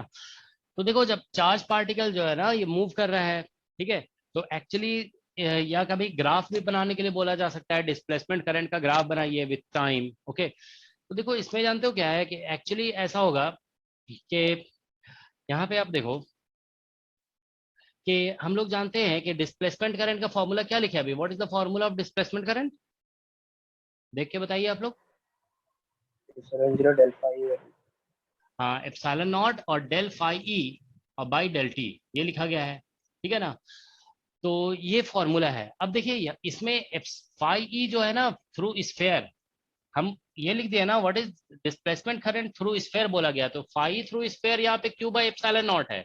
चाहे जानते हो ये जो गॉस लॉ है ना वो हर जगह अप्लाई होता है, इलेक्ट्रोडायनेमिक्स में भी अप्लाई होता है गॉस लॉ, ध्यान रखोगे, ठीक है। तो ये मूव भी कर रहा है ना चार्ज, तो भी ये अप्लीकेबल है। Total electric flux through sphere is equal to charge enclose divide by epsilon naught, Q by epsilon naught. तो ये तो कांस्टेंट है ना, ये तो कभी चेंज नहीं हो रहा है, इट इज नॉट चेंजिंग, ठीक है। ये चेंज हो ही नहीं रहा है, ठीक है। तो अब हम लोग देखो यहाँ पे बेसिकली ऐसे लिख देंगे आई डी, ठीक है ना, is equal to epsilon naught और del D D T of यहाँ पे क्यू बाई एप्सिलॉन नॉट। अब ये तो कांस्टेंट है ना, तो दिस विल बिकम जीरो, ठीक है ना। तो I D is equal to zero हो गया, ठीक है, ठीक है। ये चार्ज कभी चेंज नहीं हो रहा है, चार्ज रिमेन्स कंजर्व्ड, चार्ज एक कंजर्व क्वांटिटी है, ठीक है ना, ये चेंज नहीं हो रहा है, तो बस ये जीरो हो जाएगा, ठीक है। तो इसका आंसर ये हो गया, ओके। नाउ देखो एक दूसरा एग्जांपल दे रहे हैं, ठीक है। जैसे मान लो एक क्यूब है,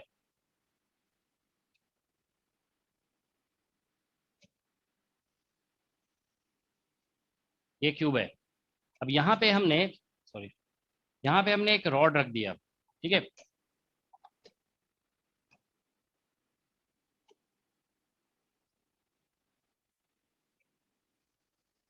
तो ये ऐसे हमने एक रॉड रख दिया, ठीक है। अब देखो यहाँ पे इसका लेंथ हम सपोज करो लिख देते हैं एल, ये लेंथ इसका एल है और इसका लेंथ जो है ना यहाँ से यहाँ तक 2l है, this length is 2l, okay. तो अब देखिए यहाँ पे दिस लेंथ इज 2l, अब ये इधर मूव कर रहा है। अभी t इक्वल टू जीरो में जस्ट आउटसाइड है, t equal to zero situation दिखाया हुआ है, इसमें चार्ज डेंसिटी लैम्डा है, ठीक है। So question is what is total displacement current through the face of cube. Face of cube से डिस्प्लेसमेंट करंट कितना निकलेगा बताइए जरा। इसको v, ये कांस्टेंट स्पीड है, कांस्टेंट स्पीड v से मूव कराते हैं। What is total displacement current through face of the cube? देखो निकाल के जरा क्विकली आंसर करो। At any instant of time, ठीक है ना, किसी भी इंस्टेंट ऑफ टाइम पे आपको निकालना है, ठीक है ना, total displacement current through the face of cube.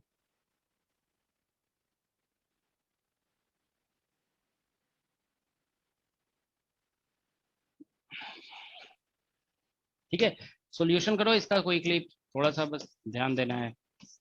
Solution बताइए।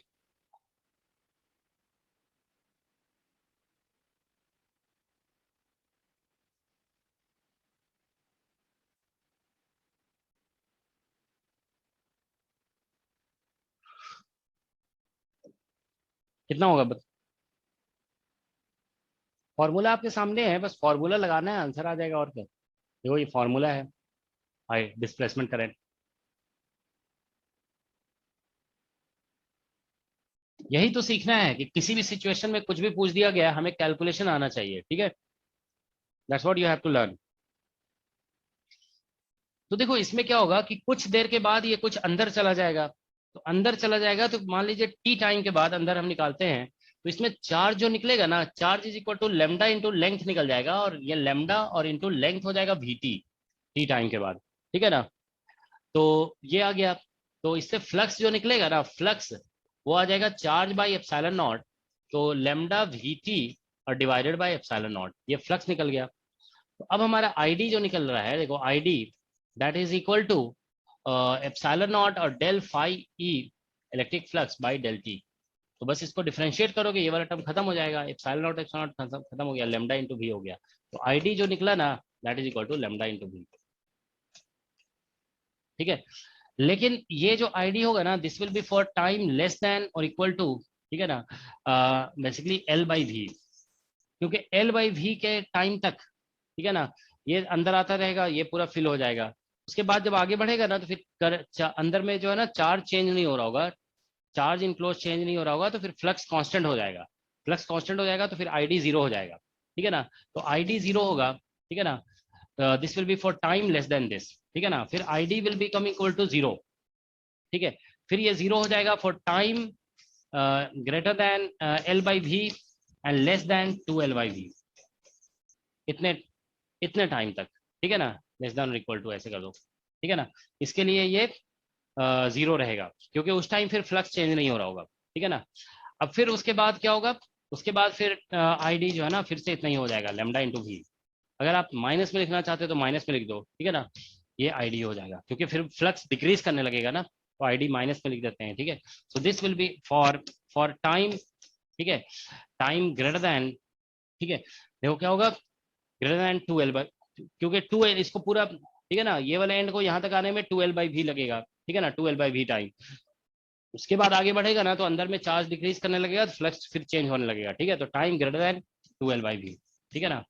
तो ऐसा हो जाएगा, सॉरी इसको ऐसे लिख दो, this will be for time greater than two L by V, ठीक है, और less than three L by V. और फिर से आईडी जो है ना जीरो हो जाएगा, ठीक है, for ID will be zero for time greater than three L by V, ठीक है। तो three L by V time के बाद फिर से ये जीरो हो जाएगा, क्योंकि थ्री एल बाई वी में तो पूरा ये क्रॉस कर जाएगा, ठीक है ना, फिर फ्लक्स चेंज होना बंद हो जाएगा, ठीक है।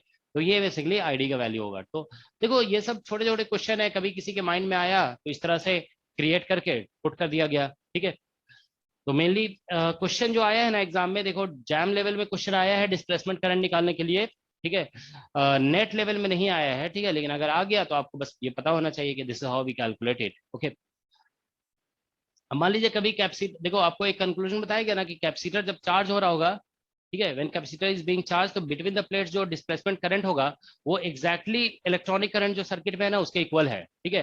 अब मान लीजिए कभी बोल दिया गया कैपेसिटर चार्ज हो रहा है, उसमें डिस्प्लेसमेंट करंट बताइए, तो अब आपको डिस्प्लेसमेंट करंट निकालने की जरूरत नहीं है, उसमें बताया गया कि दोनों इक्वल होते हैं। देखो यहाँ पे ये बताया गया है यहाँ पे, ठीक है ना, देखिए यहाँ से ये अभी जो डिस्कशन कर रहे थे, डिस्प्लेसमेंट करंट चार्जिंग और डिस्चार्जिंग दोनों में बताया गया कि दोनों इक्वल होते हैं, आईडी इज इक्वल टू आई, यहाँ पे भी देखो आईडी इज इक्वल टू आई बताया गया। तो मतलब क्वेश्चन बहुत सिंपल सिंपल पूछे जाते हैं। एक बार डीयू के एग्जाम में पूछा गया क्वेश्चन कि जब कैपेसिटर को चार्ज कर रहे हैं, सॉरी डिस्चार्ज कर रहे हैं कैपेसिटर को, तो डिस्प्लेसमेंट करंट का डायरेक्शन किधर होता है। तो मतलब ऐसे ऑप्शन दे दिया गया है कि पॉजिटिव से नेगेटिव, नेगेटिव टू पॉजिटिव। तो देखो जब चार्ज कर रहे हैं ना, तो करंट जो बाहर वाले सर्किट में फ्लो कर रहा है ना, वो देखिए पॉजिटिव प्लेट से नेगेटिव, ऐसे है ना, पॉजिटिव प्लेट से नेगेटिव प्लेट की तरफ फ्लो कर रहा है। तो अंदर में कंटिन्यूटी करंट का मेंटेन करने के लिए करंट अंदर में जो डिस्प्लेसमेंट करंट माना जाएगा उसी डायरेक्शन में। तो यहाँ पे करंट जो है ना वो इधर से इधर है, मतलब नेगेटिव से पॉजिटिव। तो डिस्चार्जिंग में करंट, डिस्प्लेसमेंट करंट जो है वो नेगेटिव से पॉजिटिव में है, ओके। और चार्जिंग में जो डिस्प्लेसमेंट करंट लिया जा रहा है वो पॉजिटिव से नेगेटिव में लिया जा रहा है, ठीक है ना। तो ये कुछ बेसिक कॉन्सेप्ट हैं, ठीक है ना। All right, so that's what we have, okay. ठीक है, तो देखो एक क्वेश्चन देते हैं, ठीक है। A capacitor,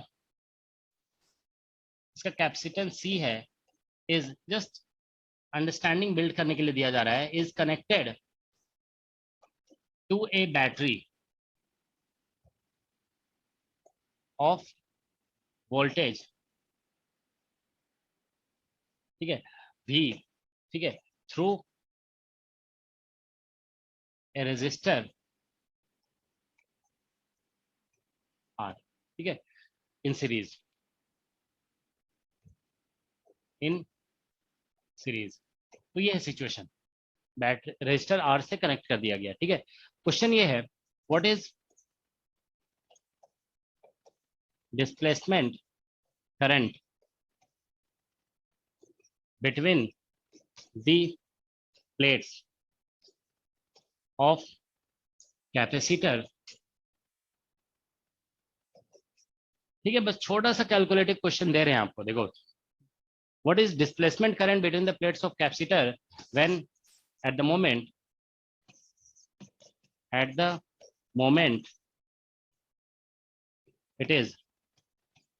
it got 50% charge. जब ये 50% चार्ज हो गया ना, उस मोमेंट पे आपको बताना है कि between the plates of the capacitor displacement current कितना होगा। देखो जरा, मतलब बहुत ही बेसिक क्वेश्चन है, आपको आंसर पता होना चाहिए सभी को इसका। So capacitor is connected to a battery of voltage V through a resistor R, capacitance C दिया हुआ है। मतलब ऐसा सिचुएशन, देखिए ये कैपेसिटर है और इसको हमने कनेक्ट कर दिया एक बैटरी से थ्रू ए रेजिस्टर, इसका रेजिस्टेंस R है, कैपेसिटेंस C है, वोल्टेज V है, ठीक है ना। तो जब ये हाफ 50% चार्ज हो चुका है, उस मोमेंट पे आपको बताना है between the plates of capacitor displacement current कितना होगा। What is the answer? All of you should be able to, देखो आप कैलकुलेशन अगर करते हो ना, तो इसका आंसर सबका आएगा, ठीक है ना। ऐसा हो ही नहीं सकता है कि किसी का आंसर नहीं आए, ठीक है। थोड़ा भी अगर हैबिट है कैलकुलेशन करने की तो सभी का आंसर आना चाहिए।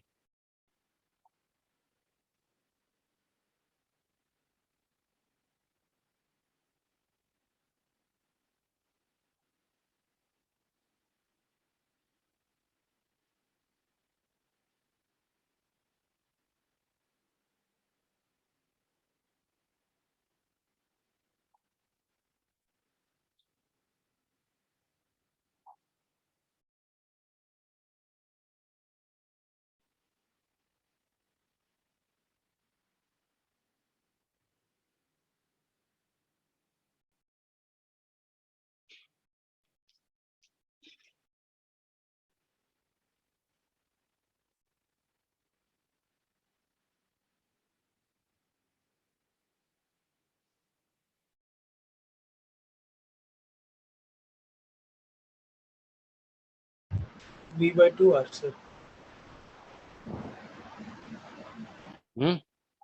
कितना आया? V/2R। तुम लोग जो है ना मेहनत नहीं करते हो, लेकिन हमको लगता है थोड़ा मेहनत करो, तो ऐसे कैसे होगा। V/2R नहीं आएगा।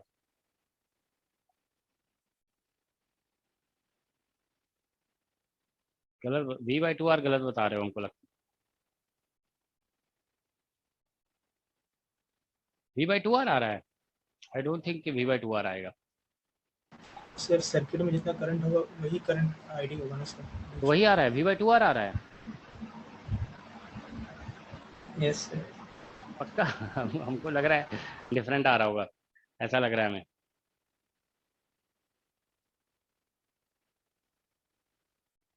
हाँ सर्किट में तो उतना ही होगा, ठीक है। सर्किट में जितना करंट होगा वही होगा, मतलब ऑब्वियसली इसमें सर्किट में जो करंट है ना आई, यहाँ पे डिस्प्लेसमेंट करंट जो आईडी होगा वो दोनों इक्वल होंगे, ID is equal to I, ठीक है। तो बताइए और लोग कितना आंसर आया इसका सोल्यूशन। तो देखो ये होता है ना फॉर्मूला, कैपेसिटर जब चार्ज कर रहे होते हैं CV 1 minus e to minus P by RC, ऐसा होता है, ये होता है, ठीक है। तो इसमें करंट जो होता है ना, करंट इज इक्वल टू ये होता है बेसिकली, इसको डिफरेंशिएट करोगे टाइम के रिस्पेक्ट में तो V बाई R और e to the power minus T by RC, ठीक है। तो ये आ गया। तो अब इस क्वेश्चन में देखो दिया हुआ है कि चार्ज जो है ना हाफ हो चुका है, तो फुल्ली जब चार्ज हो जाता है चार्ज CV हो जाता है, T इन्फिनिटी पे देख रहे हो ना CV आ जाएगा, तो यहाँ पे CV बाई 2 कर दोगे, तो that is equal to CV और 1 minus e minus T by RC, ठीक है। तो ये CV कैंसिल हो गया, e minus T by RC निकालोगे ना 1/2 निकल जाएगा। अच्छा हाँ सही कह रहे हो, तो I is equal to V/2R हो गया, ठीक है। ये जो है ना e to minus T by RC, इसको इधर ले आया ना और ये इधर ले गया, हाँ ठीक है। तो ये इतना निकल गया, ठीक है। तो यही आंसर आ गया V/2R, दैट। तो आई इतना निकल गया, तो डिस्प्लेसमेंट करंट जो निकला ID, तो वो भी यही निकल जाएगा V/2R, क्योंकि I और R दोनों इक्वल आ रहा है, ठीक है। अच्छा मुझे ऐसा लग रहा था ना कि आंसर लॉग में आएगा, ठीक है। वो मतलब बिना कैलकुलेशन के हमें लग रहा था ऐसा कि लॉग में आ सकता है आंसर, ठीक है। तो यही आंसर है, ठीक है। तो अब देखो बेसिक क्वेश्चन है ये, ऐसे क्वेश्चन कभी फ्रेम करके दिए जा सकते हैं, तो ठीक है। IIT जैम के पेपर में आप लोग देख लोगे कुछ क्वेश्चन डिस्प्लेसमेंट करंट से पूछा गया, अदरवाइज नेट गेट में आया नहीं है, ठीक है ना। IIT जैम में ऐसे क्वेश्चंस पूछे गए हैं कि जैसे ये कैपेसिटर है, प्लेट दोनों के बीच में ऐसे ऑसिलेट कराया जा रहा है, इसको SHM कराया जा रहा है, ठीक है ना। तो SHM करा रहे हैं तो फिर डिस्प्लेसमेंट करंट कितना होगा, वोल्टेज फिक्स रखा हुआ है, ठीक है ना। इस तरह के क्वेश्चन IIT जैम में पूछा गया है, ठीक है। और एक है कि जिसमें AC करंट कनेक्ट कर दिया गया है यहाँ पे, ठीक है ना। तो एक एक क्वेश्चन करा देते हैं, देखो this was asked in IIT jam exam, ठीक है। देखिए ऐसा था कि कैपेसिटर है, इसके separation between the plates D दिया हुआ है, यहाँ पे एक बैटरी कनेक्ट कर दिया गया जिसका वोल्टेज जो है ना V is equal to V0 और यहाँ पे एक साइन ओमेगा T है, ठीक है। तो इसमें डायरेक्ट बोला गया JD is equal to what, JD निकालना है। तो ये बहुत बहुत ही डायरेक्ट क्वेश्चन है ना, वोल्टेज देखो अप्लाई किया हुआ है और JD निकालना है। कितना आंसर आएगा बताइए क्विकली,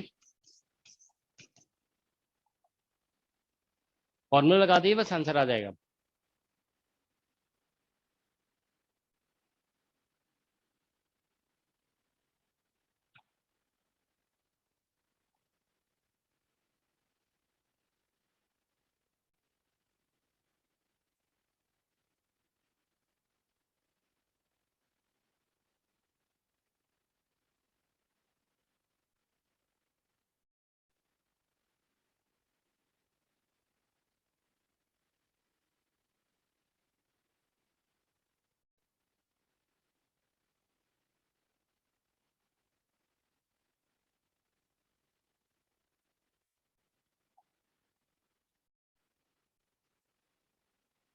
कितना आएगा JD बताइए। JD ऐसे निकाल लोगे ना, देखो यहाँ पे सॉल्यूशन, सबसे पहले आप इलेक्ट्रिक फील्ड निकालिए, electric field between the plates, जितना वोल्टेज अप्लाई किया वही वोल्टेज यहाँ पे आएगा ना, तो E is equal to V/D कर दोगे, तो वोल्टेज हो गया V0 और साइन ओमेगा T, ठीक है, और बाई D हो गया। तो ये electric field between the plates, electric field between the plates of capacitor यही निकलता है ना, वोल्टेज जो भी अप्लाई किया गया उसको डिस्टेंस से डिवाइड कर दोगे। अब JD होता है एप्सिलॉन नॉट और del E by del T, ठीक है। तो बस इसे डिफ्रेंशिएट कर दोगे, एप्सिलॉन नॉट और del E by del T।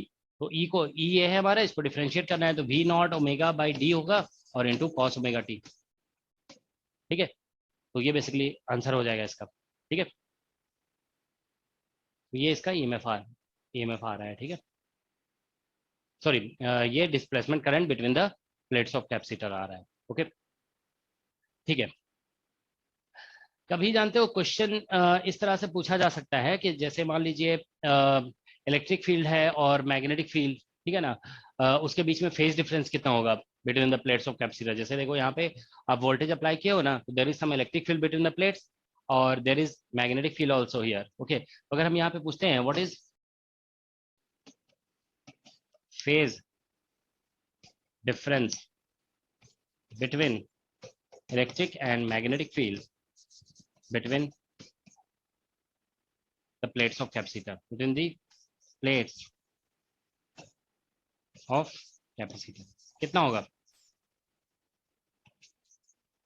ठीक है, in this case, in above case, है ना, जनरल स्टेटमेंट नहीं है ये, ध्यान रखोगे, अबव केस की बात कर रहे हैं हम लोग, अबव के इस केस में what is phase difference between electric field and magnetic field between the plates of capacitor. तो देखो सिंपल इसका आंसर है, आंसर इज 90 डिग्री।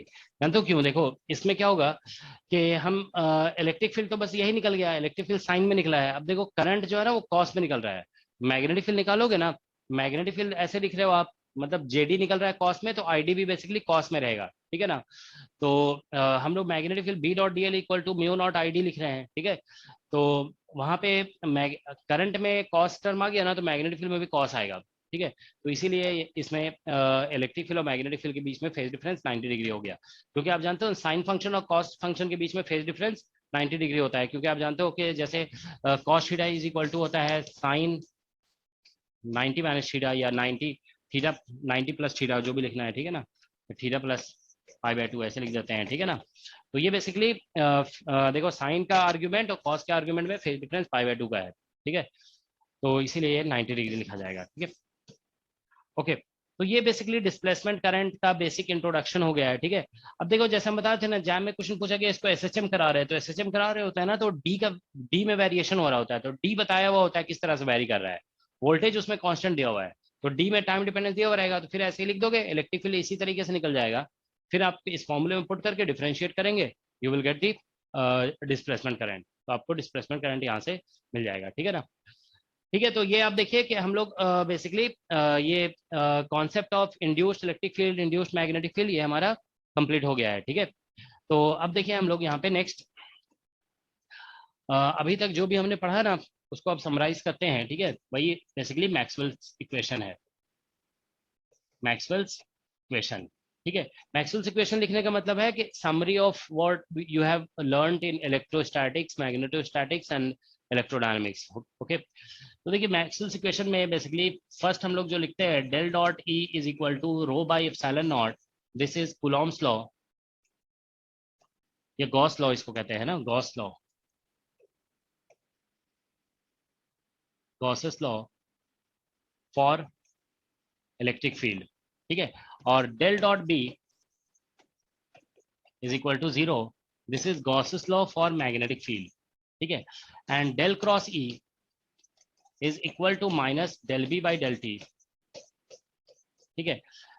और लास्ट अभी जो हमारा इक्वेशन आया, del cross B is equal to mu naught, और यहाँ पे जे प्लस एप्सिलॉन नॉट और डेल, ठीक है ना, epsilon naught and del E by del T, ठीक है।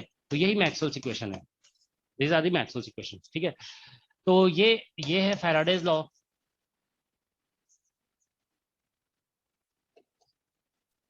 ठीक है, और this is modified ampere circuital law, ठीक है।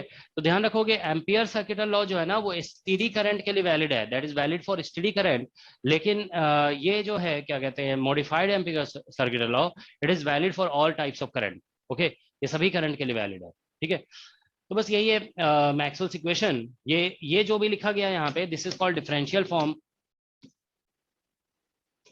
ठीक है, डिफरेंशियल फॉर्म, ठीक है। और इसी का हम लोग यहाँ पे लिख देते हैं इंटीग्रल,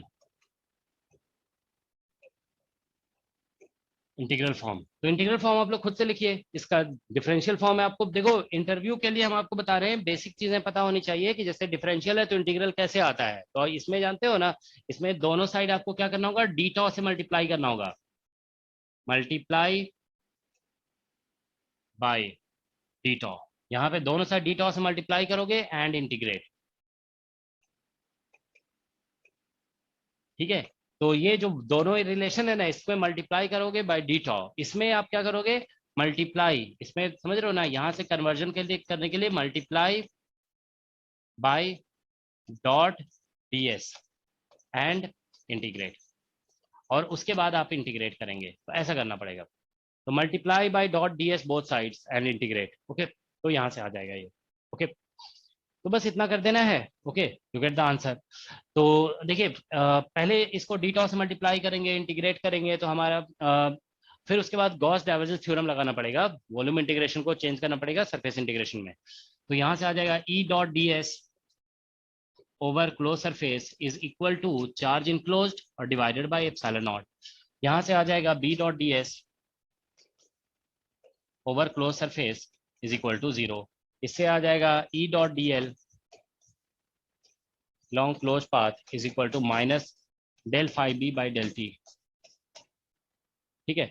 और last equation will give you B dot D L long close path is equal to mu naught, और यहाँ पे जे डॉट डी एस से आई आ जाएगा, ठीक है ना, आई प्लस और यहाँ पे एप्सिलॉन नॉट और डेल फाई ई और बाई डेल टी, ठीक है।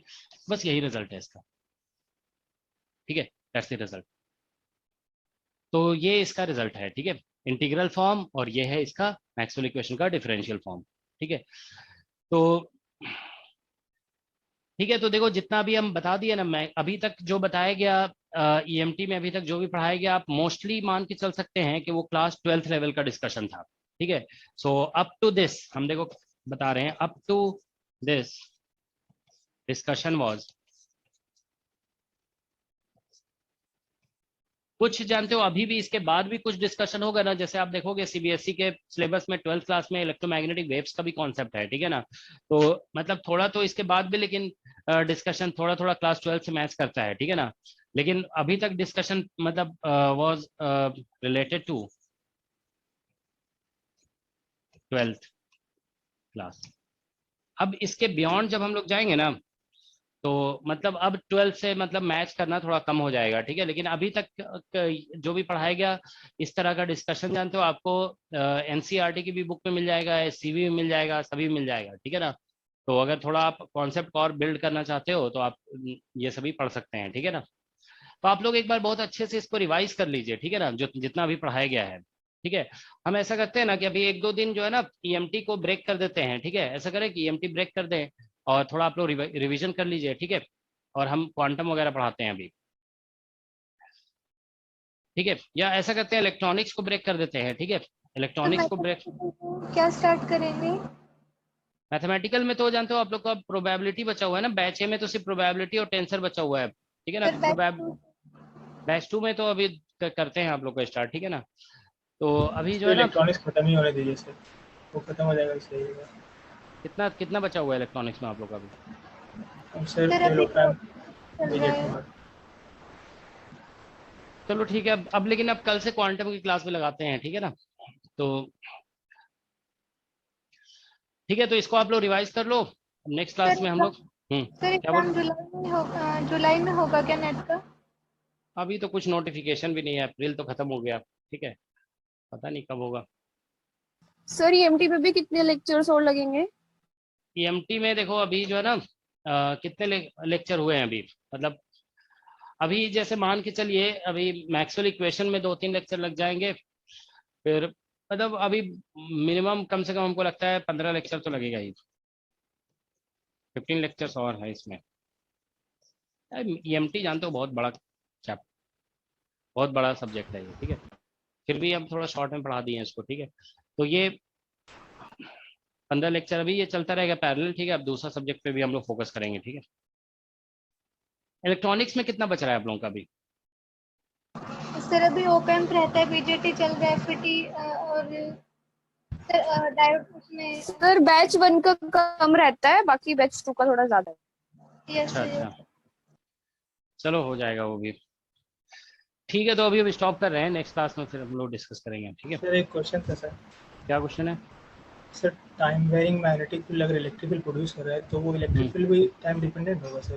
कुछ सोच रहा हूँ। हो भी सकता है, नहीं भी हो सकता है वो। अरे देखो ये सब जो है ना ऐसे पूछ के आंसर नहीं किया जाता है, ठीक है।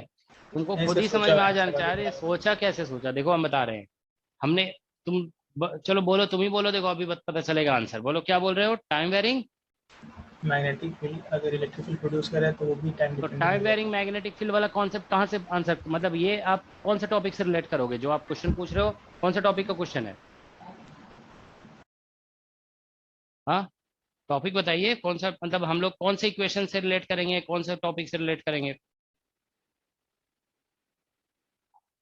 अब यही नहीं पता है तो कहाँ से सोचा, सोचा हवा में नहीं सोचा जाता फिजिक्स में। ध्यान रखो जब आप बात कर रहे हो ना तो वो चीज आपको पता होना चाहिए कहाँ बात कर रहे हो, ठीक है। इससे रिलेट होगा ना, इससे यहाँ पे देख रहे हो मैग्नेटिक फ्लक्स का टाइम वेरिंग है, तो ये वाला रिलेट होगा ना। ऐसे नहीं, हवा में नहीं सोचा जाता है फिजिक्स में, सामने पेन एंड पेपर रख करके लिख करके सोचा जाता है, ठीक है ना। अभी का जो लेवल है ना आपका, आप समझ रहे हो ना। आप लोग को ऐसा नहीं कि मतलब फिलोसफर जैसा बैठ गया चेयर में एकदम और ऐसे सर ऊपर करके सोच रहे हैं, वैसे नहीं करना है। अभी वैसे करोगे ना तो बिल्कुल बेकार हो जाएगा फिजिक्स, ओके। आपको ऐसे करना है, यहाँ पे देखो ये जो है ना इसका डिफरेंशियल फॉर्म लिखो, ठीक है। आपके सामने पेन एंड पेपर होना चाहिए, हाथ में पेन एंड पेपर ले करके और लिख करके सोचो, ठीक है, तब सीखोगे, नहीं तो नहीं सीख पाओगे। हवा में सोचने से फिजिक्स नहीं होता है। देखो हम पूछे कि तुमने सोचा, तो तुम बोले हाँ सर हमने सोचा, अब बता ही नहीं पा रहे हो कहाँ क्या सोचा। बोल रहे हो टाइम वेरिंग मैग्नेटिक फील्ड से अगर इलेक्ट्रिक फील्ड प्रोड्यूस होगा तो क्या वो भी टाइम वेरिंग होगा। अब सिंपल सा क्वेश्चन है। देखो मैग्नेटिक फील्ड अगर हमारा मान लो प्रोपोर्शनल टू टी है, आप इसको डिफरेंशिएट करोगे तो बताओ यहाँ टी बचेगा,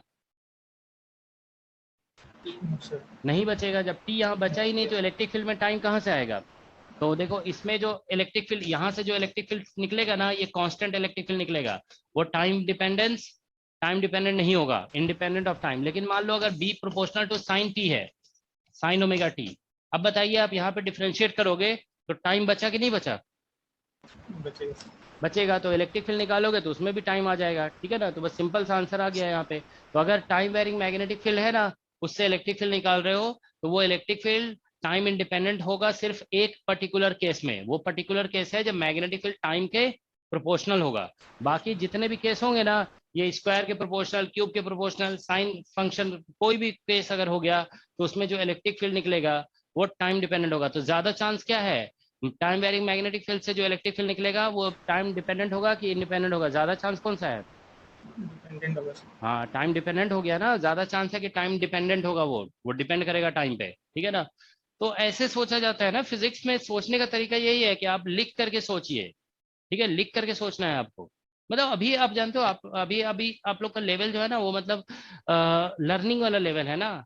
हवा में कौन सोचते हैं जानते हो, जो सब कुछ जानते हैं। आइंस्टाइन का काम था, वो बैठ के सोच सकते थे कुछ भी, because he was familiar with most of the concept, okay.